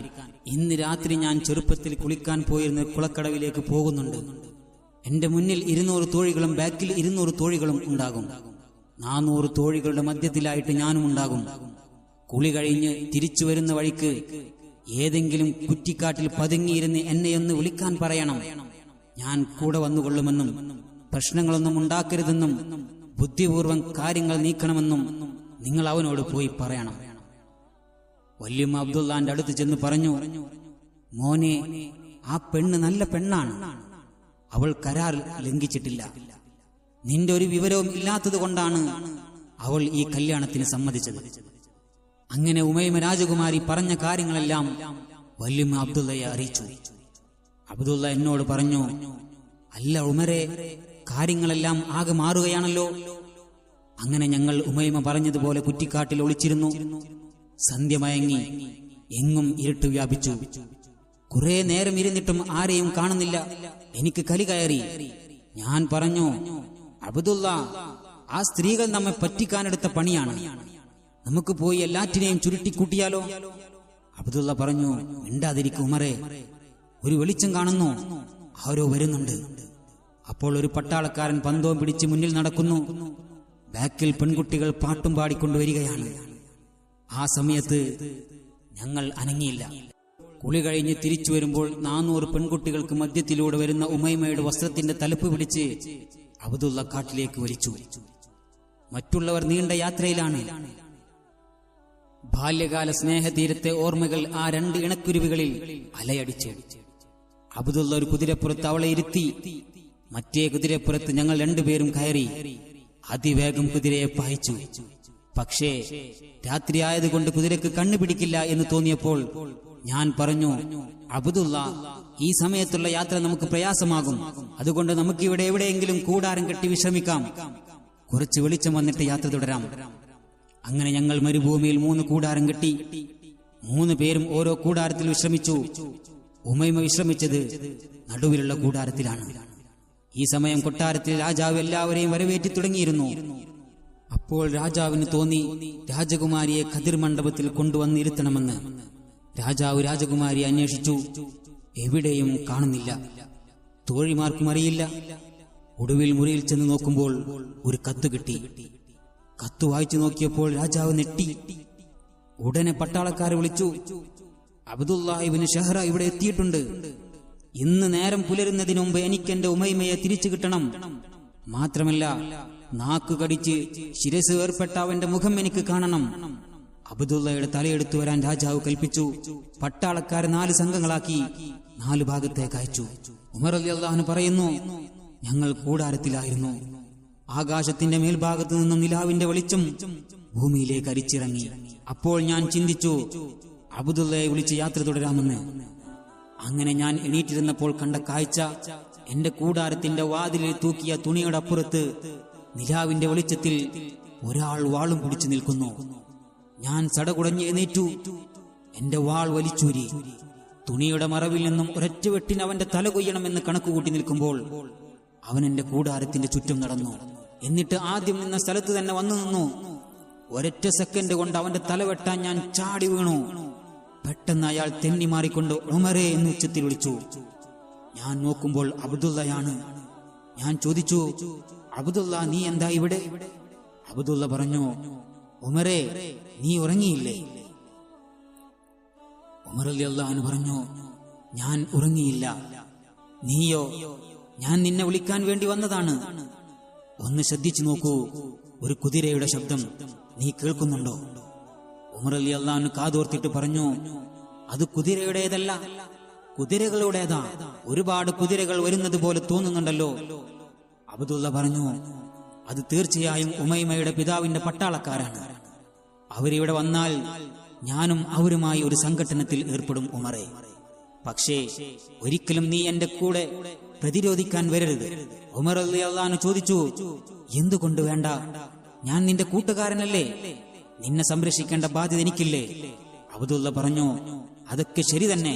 പക്ഷേ നീയും ഞാനും ഒരു ഭാഗത്ത് അവരെ നേരിട്ടാൽ മറുഭാഗത്തു കൂടി കൂടാരം ആക്രമിക്കപ്പെടും. അവർ ഉമൈമയെയും കൊണ്ട് പോകും. അത് പാടില്ല. അവളുടെ കൂടാരം നിന്റെ കാവലിലാവണം. നിന്റെ കൈകരുത്തിന് മുന്നിൽ ഒരുത്തനും അവളെ കൊണ്ടുപോകാൻ കഴിയരുത്. ഉമർ റളിയല്ലാഹു അൻഹു പറഞ്ഞു, ശരിയാണ് നീ പറഞ്ഞത്. ഞാൻ വിശ്വസിക്കുന്ന ലാത്തയും ഉസ്സയും അടക്കമുള്ള ദൈവങ്ങളെ സാക്ഷിയാക്കിക്കൊണ്ട് ഞാൻ പറയുന്നു, എന്നെ മറികടന്ന് ഒരുത്തനും അവളെ കൊണ്ടുപോകാൻ ഞാൻ അനുവദിക്കില്ല. എന്റെ തല ഉടലിൽ നിന്ന് തെറിക്കാതെ അവളെ കൊണ്ടുപോകാൻ പറ്റില്ല എന്ന് പറഞ്ഞ് ഞാൻ ആ കൂടാരത്തിന്റെ മുന്നിൽ കാവൽ നിന്നു. സത്യത്തിൽ അവൻ പറഞ്ഞതുപോലെ രാജാവിന്റെ പട്ടാൾക്കാർ തന്നെയാണ് വന്നത്. രാജാവിന്റെ കൽപ്പന പ്രകാരം ഞങ്ങളിലേക്ക് വന്ന പട്ടാളക്കാർ അവനെ കണ്ടപ്പോൾ പറഞ്ഞു, ഹേ അബ്ദുള്ള, നീ നാട് വിട്ടില്ല അല്ലേ? കാര്യങ്ങൾ എളുപ്പമായല്ലോ. നീ തട്ടിക്കൊണ്ടുവന്ന കല്യാണ പെണ്ണെവിടെ? അബ്ദുള്ള പറഞ്ഞു, ഞാൻ തട്ടിക്കൊണ്ടുവന്നതല്ലോ. അബ്ദുള്ള തന്റെ ജുബ്ബയുടെ പോക്കറ്റിൽ നിന്നും ഒരു പഴയ തോൽക്കഷ്ണമെടുത്ത് കാണിച്ചിട്ട് പറഞ്ഞു, ഇതാ, നിലാവിന്റെ വെളിച്ചത്തിൽ കണ്ണുപിടിക്കുന്ന അക്ഷരം അറിയുന്നവർ വായിച്ചു മനസ്സിലാക്കാൻ ഞാനൊരു കരാർ തരാം. വർഷങ്ങൾക്ക് മുമ്പ് ഇത് നിങ്ങളുടെ രാജാവും എന്റെ പിതാവും ഉണ്ടാക്കിയ കരാറാണ്. ഈ കരാർ പ്രകാരം അവൾ എന്റേതാണ്. അവളെ വിട്ടുതരാൻ എനിക്ക് സാധ്യമല്ല. കൊണ്ടുപോകാൻ നിങ്ങളെ കൊണ്ടുമാവില്ല. പട്ടാളക്കാർ പറഞ്ഞു, അബ്ദുള്ള, നീ വെറുതെ പ്രശ്നമുണ്ടാക്കരുത്. നിന്റെ തലയെടുക്കാനാണ് രാജാവ് പറഞ്ഞിരിക്കുന്നത്. നീ അവളെ വിട്ടു തന്നേക്കൂ. നീ ഒളിച്ചോടിയെന്ന് ഞങ്ങൾ കള്ളം പറഞ്ഞോളാം. സമ്മതിച്ചില്ലെങ്കിൽ നിന്റെ തല ഞങ്ങൾ വെട്ടിയെടുക്കും. അബ്ദുള്ള പറഞ്ഞു, പറ്റില്ലല്ലോ. എന്റെ തലയെടുത്താലും നിങ്ങൾക്ക് അവളെ കൊണ്ടുപോകാൻ കഴിയില്ലല്ലോ. കാരണം എന്നേക്കാൾ 10 ഇരട്ടി കരുത്തും തന്റെ ഇടവുമുള്ള ഖത്താബിന്റെ മകൻ ഉമർ കാവൽ നിൽക്കുന്ന കൂടാരത്തിലാണ് അവളുള്ളത്. അതുകൊണ്ട് ഉമറിനെ തോൽപ്പിച്ചുകൊണ്ട് അവളെ കൊണ്ടുപോകാൻ നിങ്ങൾക്ക് പറ്റില്ല. അപ്പോഴാണ് അവർ എന്നെ കണ്ടത്. പിന്നീട് അവർ അബ്ദുള്ളയുടെ മേൽ ചാടി വീണു. പിന്നീട് അതിഗംഭീരമായ സംഘട്ടനമാണ് അവിടെ നടന്നത്. ഇടയ്ക്ക് അബ്ദുള്ളയെ ഞാൻ രക്ഷിക്കാൻ തുനിഞ്ഞപ്പോൾ നിലാവിന്റെ വെളിച്ചത്തിൽ അവൻ അത് കണ്ടു. അവൻ വിളിച്ചു പറഞ്ഞു, ഉമറെ, നീ വരണ്ട, നീ അവിടെ നോക്കിക്കൊള്ളൂ. മുന്നോട്ട് വെച്ച കാൽ ഞാൻ പിന്നിലേക്ക് വലിച്ചു. അങ്ങനെ 1-2 പേരുടെ തല അബ്ദുള്ള വെട്ടിക്കളഞ്ഞു. ആ തലകൾ നിലത്തേക്ക് വീണിരുണ്ടു. പെട്ടെന്ന് പട്ടാളക്കാർ പിൻവലിഞ്ഞു. അവനെ പേടിച്ചിട്ടാണെന്ന് ഞാൻ കരുതി. പക്ഷേ അതായിരുന്നില്ല റസൂലേ. പിന്നീട് അവർ അസ്ത്രമെടുത്ത് അബ്ദുള്ളയുടെ നെഞ്ച് ഉന്നം വെച്ച് ഒരു അമ്പ് എയ്തു വിട്ടു. അത് അബ്ദുള്ളയുടെ നെഞ്ചിന്റെ ഇടതുഭാഗത്ത് ചെന്ന് കൃത്യമായി തുളച്ചു കയറി. നെഞ്ചിൽ തറച്ച അമ്പുമായി 7ഓളം പട്ടാളക്കാരുടെ തല അബ്ദുള്ള വെട്ടി. പട്ടാളക്കാർക്ക് മുന്നിലൂടെ ചിരിച്ച മുഖവുമായി അബ്ദുള്ള എന്റെ അടുത്ത് വന്ന് ചോദിച്ചു, ഉമറെ, നീ ഇത് കണ്ടോ? എന്റെ നെഞ്ചിൽ തുളച്ചു കയറിയ ഈ അമ്പ് നീ കണ്ടോ? ഇത് പറിച്ചെടുക്കാൻ നിനക്ക് കഴിയുമോ ഉമറെ? കഴിയുമെങ്കിൽ പറിച്ചെടുക്കൂ. എന്റെ റസൂലെ, ഞാൻ ആ അമ്പ് വലിച്ചൂരാൻ നോക്കി. ഞാൻ വലിക്കുമ്പോൾ അമ്പിന്റെ തുഞ്ചം പുറത്തായിരുന്നു. വലിച്ചപ്പോൾ അത് അകത്ത് കയറി. അപ്പോൾ എനിക്ക് തോന്നി അമ്പിന്റെ തുഞ്ചം ഹൃദയാന്തരാളത്തിൽ കുടുങ്ങിയിരിക്കുന്നു. അടുത്ത വലിക്ക് നെഞ്ച് പിളരുമെന്നുറപ്പായപ്പോൾ ഞാൻ പിടിവിട്ട് കളഞ്ഞു. അപ്പോൾ അവൻ ചോദിച്ചു, ഓ, നീയാണോ മക്കത്തെ ഉമർ? ഒരമ്പ് വലിച്ചെടുക്കാൻ കഴിവില്ലാത്ത വീരാളിയാണോ മക്കത്തെ ഉമർ? ഉമർ റളിയല്ലാഹു അൻഹു പറഞ്ഞു, അറിയാഞ്ഞിട്ടല്ല അബ്ദുള്ള, ഞാൻ ആ അമ്പ് വലിച്ചാൽ നിന്റെ നെഞ്ച് പിളരും. അബ്ദുള്ള പറഞ്ഞു, അപ്പോൾ ഞാൻ മരിക്കുമെന്ന് ഉറപ്പാണല്ലേ? പിന്നെ നെഞ്ച് പിളരുന്നത് കാണാനാണോ നിനക്ക് ബുദ്ധിമുട്ട്? എങ്കിൽ നെഞ്ച് പിളരാതെ പറിക്കാനുള്ള ഒരു സൂത്രവിദ്യ ഞാൻ നിനക്ക് പറഞ്ഞു തരാം. ഞാൻ നിലത്ത് കിടക്കാം. എന്നിട്ട് ഉക്കാള ചന്തയിൽ ഗുസ്തിയിൽ ഏർപ്പെടുമ്പോൾ പിന്നോട്ട് മറിയാതിരിക്കാൻ മുന്നോട്ട് വെക്കുന്ന വലത്തെ കാലില്ലേ, ആ കാൽ എന്റെ നെഞ്ചത്ത് അമർത്തി ചവിട്ടി വലിക്കന്റെ ഉമറെ. നെഞ്ച് പിളരാതെ അമ്പ് പുറത്തു വരുന്നത് കാണാം. എന്നിട്ടവൻ മലർന്നു കിടന്നപ്പോൾ എന്റെ സകല രോമകൂപങ്ങളും എഴുന്നേറ്റു നിന്നുപോയി. ഞാൻ അവന്റെ നെഞ്ചിൽ ചവിട്ടി അമ്പ് പറിച്ചെടുക്കാൻ തുടങ്ങിയപ്പോൾ അവൻ പറഞ്ഞു, നീയൊന്ന് ഉമൈമയെ വിളിക്കൂ, എനിക്കവളോടൊരു കാര്യം പറയണം. ഒന്നും അറിയാതെ കിടന്നുറങ്ങുന്ന ഉമൈമയെ ഞാൻ ഉച്ചത്തിൽ വിളിച്ചു. അവൾ ഓടി വന്നു. അപ്പോൾ അവൾ കണ്ട കാഴ്ച മലർന്നു കിടക്കുന്ന അബ്ദുള്ളയുടെ നെഞ്ചിൽ ചവിട്ടി നിൽക്കുന്ന എന്നെയാണ്. ഞാൻ അവനെ കൊല്ലുകയാണെന്ന് അവൾക്ക് തോന്നി. അവൾ കരഞ്ഞുകൊണ്ട് ഓടി വന്നിട്ട് ചോദിച്ചു, എന്തിനാ ഉമറെ ഈ വിഡ്ഢിത്തം ചെയ്യുന്നത്? സ്വന്തം സുഹൃത്തിനെ കൊല്ലുകയാണോ? അവൾ എന്റെ വസ്ത്രത്തിന്റെ തലപ്പ് പിടിച്ചു വലിച്ചപ്പോൾ അബ്ദുള്ള പറഞ്ഞു, ഉമറിനെ വിടൂ ഉമൈമ. ഉമർ നിരപരാധിയാണ്. ഉമറല്ല ഇത് ചെയ്തത്. അയാൾ എന്നെ രക്ഷപ്പെടുത്താൻ ശ്രമിക്കുകയാണ്. നിന്റെ വാപ്പയുടെ പട്ടാളക്കാരാണ് ഇത് ചെയ്തത്. അബ്ദുള്ള ഉമൈമയെ വിളിച്ചിട്ട് തലഭാഗത്ത് ഇരുത്തിയിട്ട് പറഞ്ഞു, എന്റെ പ്രിയപ്പെട്ട ഉമൈമ, ഞാനൊരു കാര്യം പറയട്ടെ. ഈ അമ്പ് വലിച്ചൂരിയാൽ ഞാൻ മരിക്കും. ഞാൻ മരിച്ചാൽ നീ ഒരിക്കലും നിന്റെ പിതാവിന്റെ അടുത്തേക്ക് പോകരുത്. നീ പോകേണ്ടത് ഉമറിന്റെ കൂടെയാണ്. ഉമറെ, നീ ഇവളെ കൊണ്ടുപോകേണ്ടത് മക്കയിലേക്കാണ്. എനിക്ക് ജീവിതം ബാക്കിയുണ്ടാകുമായിരുന്നുവെങ്കിൽ ഞാൻ ഇവളെ കൊണ്ടുപോക മക്കയിൽ ഒരു പ്രബലനായ വ്യക്തിയുടെ മുമ്പിലേക്കാണ്. പക്ഷേ എനിക്കത് കഴിയൂല. അതുകൊണ്ട് നീ ഇവളെ കൊണ്ടുപോകേണ്ടത് ആ മനുഷ്യന്റെ മുന്നിലേക്കാണ്. ഞാൻ അബ്ദുള്ളയോട് ചോദിച്ചു, ആരാണ് മക്കയിലെ പ്രബലൻ? അബുൽ ഹക്കമാണോ? ഉത്ബയാണോ? ഷൈബയാണോ? വലീദാണോ? ആരാണ് മക്കത്തെ പ്രബലൻ? പറ. അബ്ദുള്ള പറഞ്ഞു, ഹേ, അവരൊന്നും മക്കത്തെ പ്രബലരല്ല. അവരൊക്കെ പ്രബലരാണെങ്കിൽ എന്തുകൊണ്ട് ഖത്താബിന്റെ മകൻ ആ കൂട്ടത്തിൽ പെടൂല? നിങ്ങളൊന്നും പ്രബലരല്ല ഉമറെ. മക്കത്തൊരു പ്രബലൻ ഉണ്ട്, ഒരു മഹാമനീഷിയുണ്ട്. നീ കണ്ടിട്ടുണ്ട്, പക്ഷേ നീ ഖൽബ് കൊണ്ട് അറിഞ്ഞിട്ടില്ല. ഞാൻ കണ്ടിട്ടില്ല, പക്ഷേ ഞാൻ ഖൽബ് കൊണ്ട് അറിഞ്ഞിട്ടുണ്ട്. അങ്ങനെയൊരു പ്രബലനായ മനുഷ്യനുണ്ട് മക്കയിൽ. ആരാണെന്നറിയണോ നിനക്ക്? അബ്ദുള്ള എന്റെ മുഖത്ത് നോക്കി പറഞ്ഞൊരു പേരുണ്ട്, പരിശുദ്ധ റസൂൽ മുഹമ്മദ് മുസ്തഫ സല്ലല്ലാഹു അലൈഹി വസല്ലം തങ്ങൾ. ഞാൻ ആ പേര് കേട്ടപ്പോൾ മുഖം തിരിച്ചു കളഞ്ഞു. കാരണം അന്നെന്റെ കൽബിന്റെ അകത്ത് വെറുപ്പായിരുന്നു അങ്ങയോട്. അപ്പോൾ അവളോട് അവൻ പറഞ്ഞു, ഉമൈമ, മുഹമ്മദ് നബി സല്ലല്ലാഹു അലൈഹി വസല്ലം തങ്ങളുടെ പേര് കേൾക്കുമ്പോൾ ഉമറിന് വല്ലാത്ത നീരസമാണ്. ഉമർ കൊണ്ടുപോയില്ലെങ്കിലും നീ എങ്ങനെയെങ്കിലും അവിടെ പോവണം, ആ മക്ക എങ്ങനെയെങ്കിലും കണ്ടുപിടിക്കണം. ഇങ്ങനെയൊരു അബ്ദുള്ള ജീവിച്ച കഥ നീ പറഞ്ഞു കൊടുക്കണം. മരിക്കുന്നതിന് മുമ്പ് എനിക്കൊരാഗ്രഹം കൂടി ബാക്കിയുണ്ട്, നിന്റെ നാവ് കൊണ്ട് ഒരു വാക്ക് കേൾക്കാൻ. ഉമൈമ കരഞ്ഞുകൊണ്ട് ചോദിച്ചു, എന്താണത്? അബ്ദുള്ള പറഞ്ഞു, നിന്റെ ഹൃദയത്തിൽ സത്യത്തിന്റെ വിത്തിറക്കി വിളവെടുക്കാൻ പാകമാണെങ്കിൽ നീ വിശുദ്ധമായ ഷഹാദത്തിന്റെ വചനമൊന്ന് ഉച്ചരിക്കണം ഉമൈമ. എനിക്കത് കേൾക്കണം ഉമൈമ. നിന്റെ ഹൃദയാന്തരാളത്തിൽ സൂക്ഷിച്ചു വെച്ചിട്ട് നിന്റെ നാവ് കൊണ്ട് വിളിച്ചു പറയണം, അഷ്ഹദു അല്ലാ ഇലാഹ ഇല്ലല്ലാഹ് വ അഷ്ഹദു അന്ന മുഹമ്മദർ റസൂലുള്ളാഹ്. അത് കേട്ടപ്പോൾ അവൾ പൊട്ടിക്കരഞ്ഞുകൊണ്ട് ഷഹാദത്തിന്റെ വിശുദ്ധ മന്ത്രം ഉച്ചരിച്ചു. അബ്ദുള്ള പറഞ്ഞു, സമാധാനമായി എനിക്ക് എന്റെ പ്രിയപ്പെട്ട ഉമൈമ, എനിക്ക് സന്തോഷമായി. ഇനി നീ തിരിച്ചുപോയിക്കോ കൂടാരത്തിലേക്ക്. എന്റെ ഒടുക്കത്തെ സെക്കൻഡ് നിനക്ക് കണ്ടു തീർക്കാൻ പറ്റില്ല ഉമൈമ. എന്റെ ഒടുക്കത്തെ അന്ത്യം കാണാൻ എന്റെ പെണ്ണിന് കഴിയില്ല. കരയുന്ന കണ്ണുമായി അവളെ കൂടാരത്തിലേക്ക് നിർബന്ധിച്ച് പറഞ്ഞയച്ചിട്ട് അബ്ദുള്ള പറഞ്ഞു, ഉമരെ, ഒരുപാട് നേരമായില്ല എന്റെ നെഞ്ചിൽ ചവിട്ടി നിൽക്കാൻ തുടങ്ങിയിട്ട്, കാലൊന്ന് മാറ്റണം. ഉമർ റളിയല്ലാഹു അൻഹു പറഞ്ഞു, നീ പറഞ്ഞിട്ടല്ല ഞാൻ ചവിട്ടിയത്. അബ്ദുള്ള അപ്പോൾ എന്നോട് പറഞ്ഞു, അതെ, പറയുമ്പോൾ ഞാൻ മറ്റൊരു കാര്യം മറന്നുപോയി. ഇപ്പോഴാണ് എനിക്കത് ഓർമ്മ വന്നത്. എന്റെ മനസ്സിന്റെ ഉള്ളിൽ മുഹമ്മദ് നബി സല്ലല്ലാഹു അലൈഹി വസല്ലം തങ്ങളെ കുറിച്ചുള്ള മായാത്ത ഓർമ്മകളും ചിന്തകളുമുണ്ട്. ആ മുത്ത് റസൂലിന്റെ ഓർമ്മകൾ ജീവിക്കുന്ന കൽബിന്റെ മുകളിൽ കാലെടുത്തു വെക്കാൻ ഞാനൊരു ശക്തിയെയും അനുവദിക്കില്ല. കാലെടുത്തു മാറ്റണം ഉമരെ, എന്നിട്ട് നീ അമ്പ് പറിക്കണം. നെഞ്ച് പിളരട്ടെ ഉമരെ. ഉമർ റളിയല്ലാഹു അൻഹു കാലെടുത്തു മാറ്റി. ഒരു സെക്കൻഡ് കൊണ്ട് അമ്പ് വലിച്ചൂരി. ആ വലിയുടെ ശക്തിയിൽ അബ്ദുള്ള എഴുന്നേറ്റിരുന്നു. നെഞ്ച് പിളർന്ന് ചോര എന്റെ മുഖത്തേക്ക് തെറിച്ചു. അവൻ താഴേക്ക് വീണ് മലർന്നു കിടന്നു. വിശുദ്ധ ഷഹാദത്തിന്റെ മന്ത്രം ഉച്ചരിച്ചുകൊണ്ടവൻ എന്നേക്കുമായി പുഞ്ചിരിച്ചുകൊണ്ട് കണ്ണടച്ചു. ഞാൻ അവന്റെ മയ്യത്ത് വാരിയെടുത്ത് ഉമൈമ കിടക്കുന്ന കൂടാരത്തിൽ കൊണ്ടുപോയി കിടത്തി. ആ മയ്യത്ത് കണ്ട അവൾ വാവിട്ട് നിലവിളിച്ചു. പെട്ടെന്ന് ക്രോധം പൂണ്ട ഞാൻ ഉറയിൽ നിന്നും വാൾ വലിച്ചൂരിട്ട് പുറത്തേക്ക് ഇറങ്ങുമ്പോൾ ഉമൈമ എന്റെ കൈ പിടിച്ചു ചോദിച്ചു, ഉമർ എങ്ങോട്ട് പോകുന്നു? ഞാൻ പറഞ്ഞു, എന്റെ പ്രിയപ്പെട്ട കൂട്ടുകാരനെ കൊല്ലാകൊല ചെയ്തവരോട് എനിക്ക് പ്രതികാരം ചെയ്യണം. അപ്പോൾ ഉമൈമ പറഞ്ഞു, എങ്കിൽ ഞാനും നിന്റെ കൂടെ വരും. നിനക്ക് അബ്ദുള്ളയോട് ഇന്നലെ കണ്ട ബാധ്യതയാണെങ്കിൽ എനിക്ക് കൊച്ചു കുട്ടിക്കാലം മുതലുള്ള ബാധ്യതയുണ്ട്.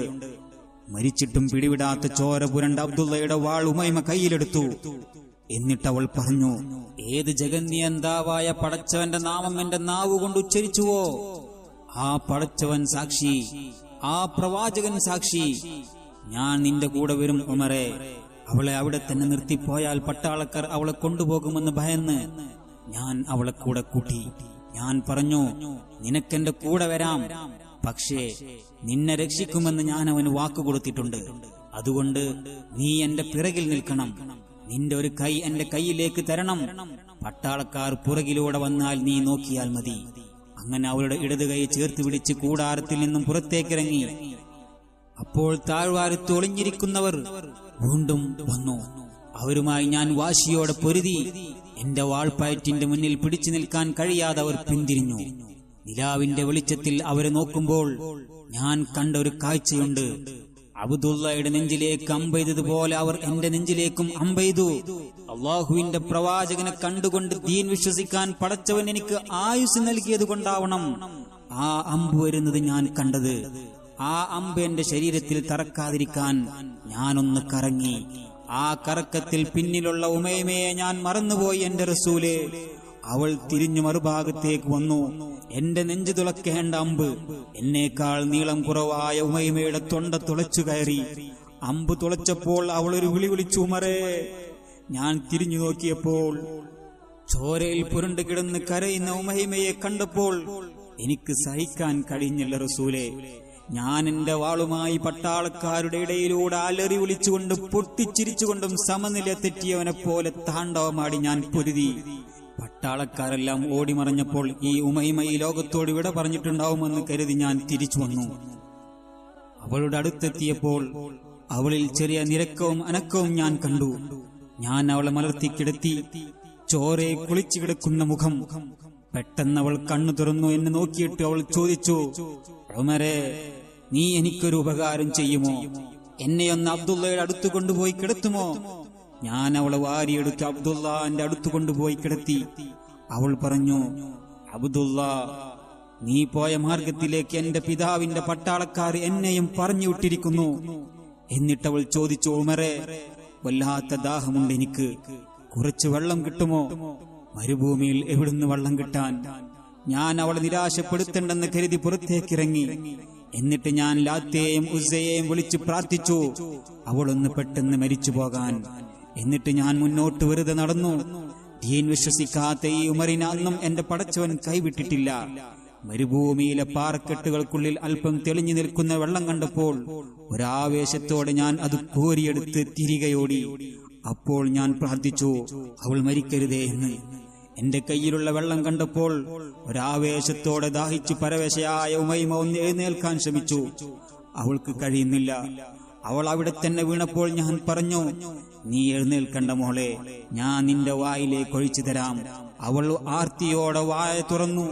എന്റെ കയ്യിലുള്ള വെള്ളം ഞാൻ വായിലേക്ക് ഒഴിച്ചു കൊടുക്കുമ്പോൾ മനുഷ്യ മനസാക്ഷിയുള്ളവർക്ക് കണ്ടു നിൽക്കാൻ പറ്റാത്ത കാഴ്ചയാണ് ഞാൻ കണ്ടത് റസൂലേ. അമ്പ് തറച്ച ദോരത്തിലൂടെ ചോരയും പതയുമായി വെള്ളം പുറത്തേക്ക് ഒലിച്ചു വരുന്ന ദാരുണമായ കാഴ്ച. എന്റെ കയ്യിലുള്ള അവസാന തുള്ളിയും അവളുടെ നാവിലേക്ക് ഉറ്റിച്ചു കൊടുത്തിട്ട് ഒന്നും ചെയ്യാൻ കഴിയാതൊരു വല്ലാത്ത അവസ്ഥയിൽ ഞാൻ അവിടെ ഇരുന്നു. അപ്പോൾ അവൾ എന്നെ നെറ്റിച്ചുകൊണ്ടൊരു ചോദ്യം ചോദിച്ചു, ഉമരേ, നീ എന്നെ രക്ഷിക്കുമോ എന്ന്. ഞാൻ അവളുടെ മുഖത്തേക്ക് നോക്കിയിട്ട് ചോദിച്ചു, ഉമൈമ, നീ എന്താണ് ഈ പറയുന്നത്? ശ്വാസനാളവും അന്നനാളവും ഒരുപോലെ മുറിഞ്ഞു കിടക്കുന്ന നിന്നെ രക്ഷപ്പെടുത്താനോ? നിന്നെ രക്ഷിക്കാൻ എന്റെ കയ്യിൽ മായാജാല വിദ്യകളൊന്നുമില്ല. അപ്പോൾ അവൾ എന്നോട് പറഞ്ഞു, എന്നെ രക്ഷപ്പെടുത്തേണ്ടത് ജീവിതത്തിലേക്കല്ല, മരണത്തിലേക്കാണ്. ഒരുപാട് നേരമായി അമ്പ് തറച്ചു കിടക്കുന്നു. ഈ അമ്പൊന്ന് പറിച്ചു മാറ്റി അസഹ്യമായ വേദനയൊന്ന് മാറ്റി എനിക്കൊന്ന് മരിക്കണം. ഞാൻ പറഞ്ഞു, എന്റെ മോളെ, നിന്റെ ചങ്കിൽ നിന്നും അമ്പ് പറിച്ചെടുക്കാനുള്ള കൈക്കരുത്ത് എനിക്കില്ല. അബ്ദുള്ള ആണായിരുന്നു. പറിക്കട എന്ന് പറഞ്ഞപ്പോൾ ഞാൻ പറിച്ചിട്ടുണ്ട്. നീയൊരു പെണ്ണല്ലോ ഉമൈമ. അവൾ പറഞ്ഞു, നീ പറയുന്നതൊന്നും എനിക്ക് കേൾക്കണ്ട, നീയൊന്ന് അമ്പ് പറിച്ചതാ. ഞാൻ ചോദിച്ചു, നിന്റെ മുഖത്ത് നോക്കി ഞാൻ എങ്ങനെ അമ്പ് പറിക്കും ഉമൈമ? അവസാനം അവളുടെ ആഗ്രഹം സഫലീകരിക്കാൻ വേണ്ടി അവളുടെ മുഖം നോക്കാതെ ഞാൻ അമ്പ് വലിച്ചു. പക്ഷേ എന്റെ കൈ ലക്ഷ്യത്തിലേക്കല്ല എന്ന് തോന്നിയത് കൊണ്ടാവണം, കാരിരുമ്പിന്റെ കരുത്തുള്ള അവൾ എന്റെ കൈ പിടിച്ച് അമ്പിന്റെ തുഞ്ചത്ത് കൊണ്ടുപോയി വെച്ചിട്ട് പറഞ്ഞു, ഇനി വലിക്കണം ഉമറേ, ഏതായാലും അവൾ മരിക്കും. ഞാൻ അമ്പ് പിടിച്ചൊറ്റ വലി. അമ്പ് പുറത്തേക്ക് വന്നു. ഞാൻ തിരിഞ്ഞു നോക്കിയപ്പോൾ ചോര ചാലിട്ടൊഴുകുന്ന ഉമൈമയെയാണ് ഞാൻ കണ്ടത്. അവൾ എന്തോ പറയാൻ ശ്രമിക്കുന്നുണ്ട്. അതൊരു വസിയത്താകുമെന്ന് കരുതി അവളുടെ ചുണ്ടിലേക്ക് എന്റെ ചെവി ഞാൻ വെച്ചു. പക്ഷേ അവൾ പരിശുദ്ധ ഷഹാദത്ത് കലിമ ഉരുവിടുകയായിരുന്നു. ആ രണ്ട് ഇണക്കുരുവികളും ഈ ലോകത്തോട് വിട പറഞ്ഞു. ചെറുപ്പത്തിൽ ഒരുമിച്ച് കളിച്ചും സ്നേഹിച്ചും ജീവിച്ചവർ മരിച്ചതും ഒരുമിച്ച്. രണ്ടു പേരുടെയും മയ്യത്ത് ഞാൻ അവിടെ തന്നെ മണ്ണുവെട്ടി കുഴിച്ചു മൂടി. എന്നിട്ട് ഞാൻ നേരെ മക്കയിലേക്ക് വന്നു.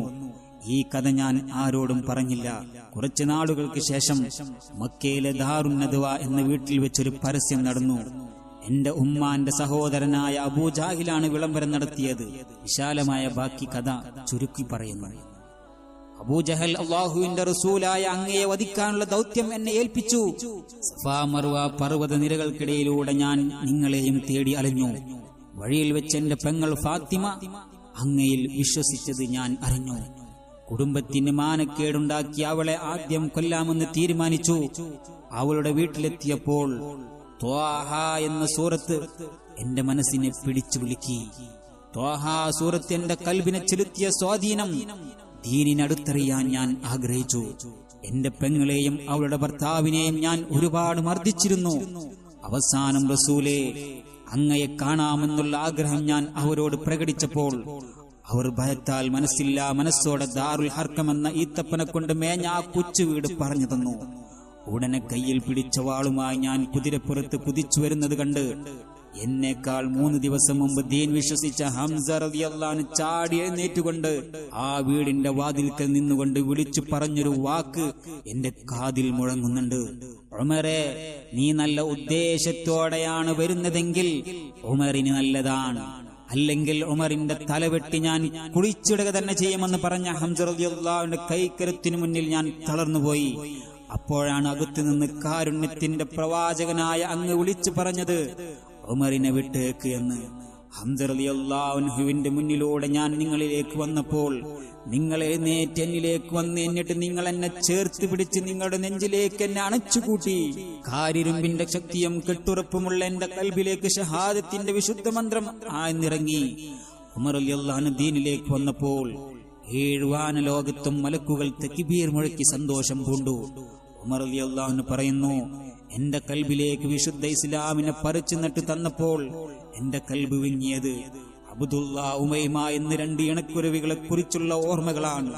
അവരുടെ ഓർമ്മകളാണ് എന്റെ കൽബിൽ പിടഞ്ഞതെന്ന് പറഞ്ഞു റസൂലുള്ളാഹിന്റെ മുന്നിൽ നിന്ന് കരഞ്ഞുകൊണ്ടിരിക്കുമ്പോൾ മുത്തുനബി സല്ലല്ലാഹു അലൈഹി വസല്ലം ഉമർ റളിയല്ലാഹു അൻഹുവിന്റെ തോളത്ത് തട്ടിക്കൊണ്ട് പറഞ്ഞു, ഉമരേ, എന്തൊരു കഥയാണിത്. സത്യത്തിൽ ഖദീജ ബീവിയുടെ വേദന ഞാൻ മറന്നുപോയി. അതെ, കഥ തുടങ്ങി വെച്ചത് ഖദീജ ബീവിയുടെ വഫാത്തിന്റെ വേദനയിൽ നിന്നും റസൂലുള്ളാഹിക്ക് ആശ്വാസം കിട്ടാൻ വേണ്ടിയാണ്. സത്യത്തിൽ നമ്മൾ മറന്നുപോകരുത് സ്നേഹതീരം എവിടെയാണെന്ന്. ആ സ്നേഹതീരം മറ്റെവിടെയുമല്ല, വഫാത്തിന്റെ നേരത്ത് പോലും എന്റെ ഉമ്മത്തി എന്നോർത്ത് കരഞ്ഞ ആ റസൂൽ സല്ലല്ലാഹു അലൈഹി വസല്ലം എവിടെയാണോ അവിടെയാണ് സ്നേഹതീരം. ആ റൗള ശരീഫിന്റെ സ്നേഹതീരത്ത് ചെന്ന് ഒരു പ്രാവശ്യമെങ്കിലും കൽബ് തുറന്ന് സലാം ചൊല്ലാൻ നാഥൻ വിധിക്കട്ടെ എന്ന് പ്രാർത്ഥിച്ചുകൊണ്ട് നിർത്തുന്നു ദുആ വസിയത്തോടെ. അസ്സലാമു അലൈക്കും വറഹ്മത്തുള്ളാഹി വബറകാതുഹു.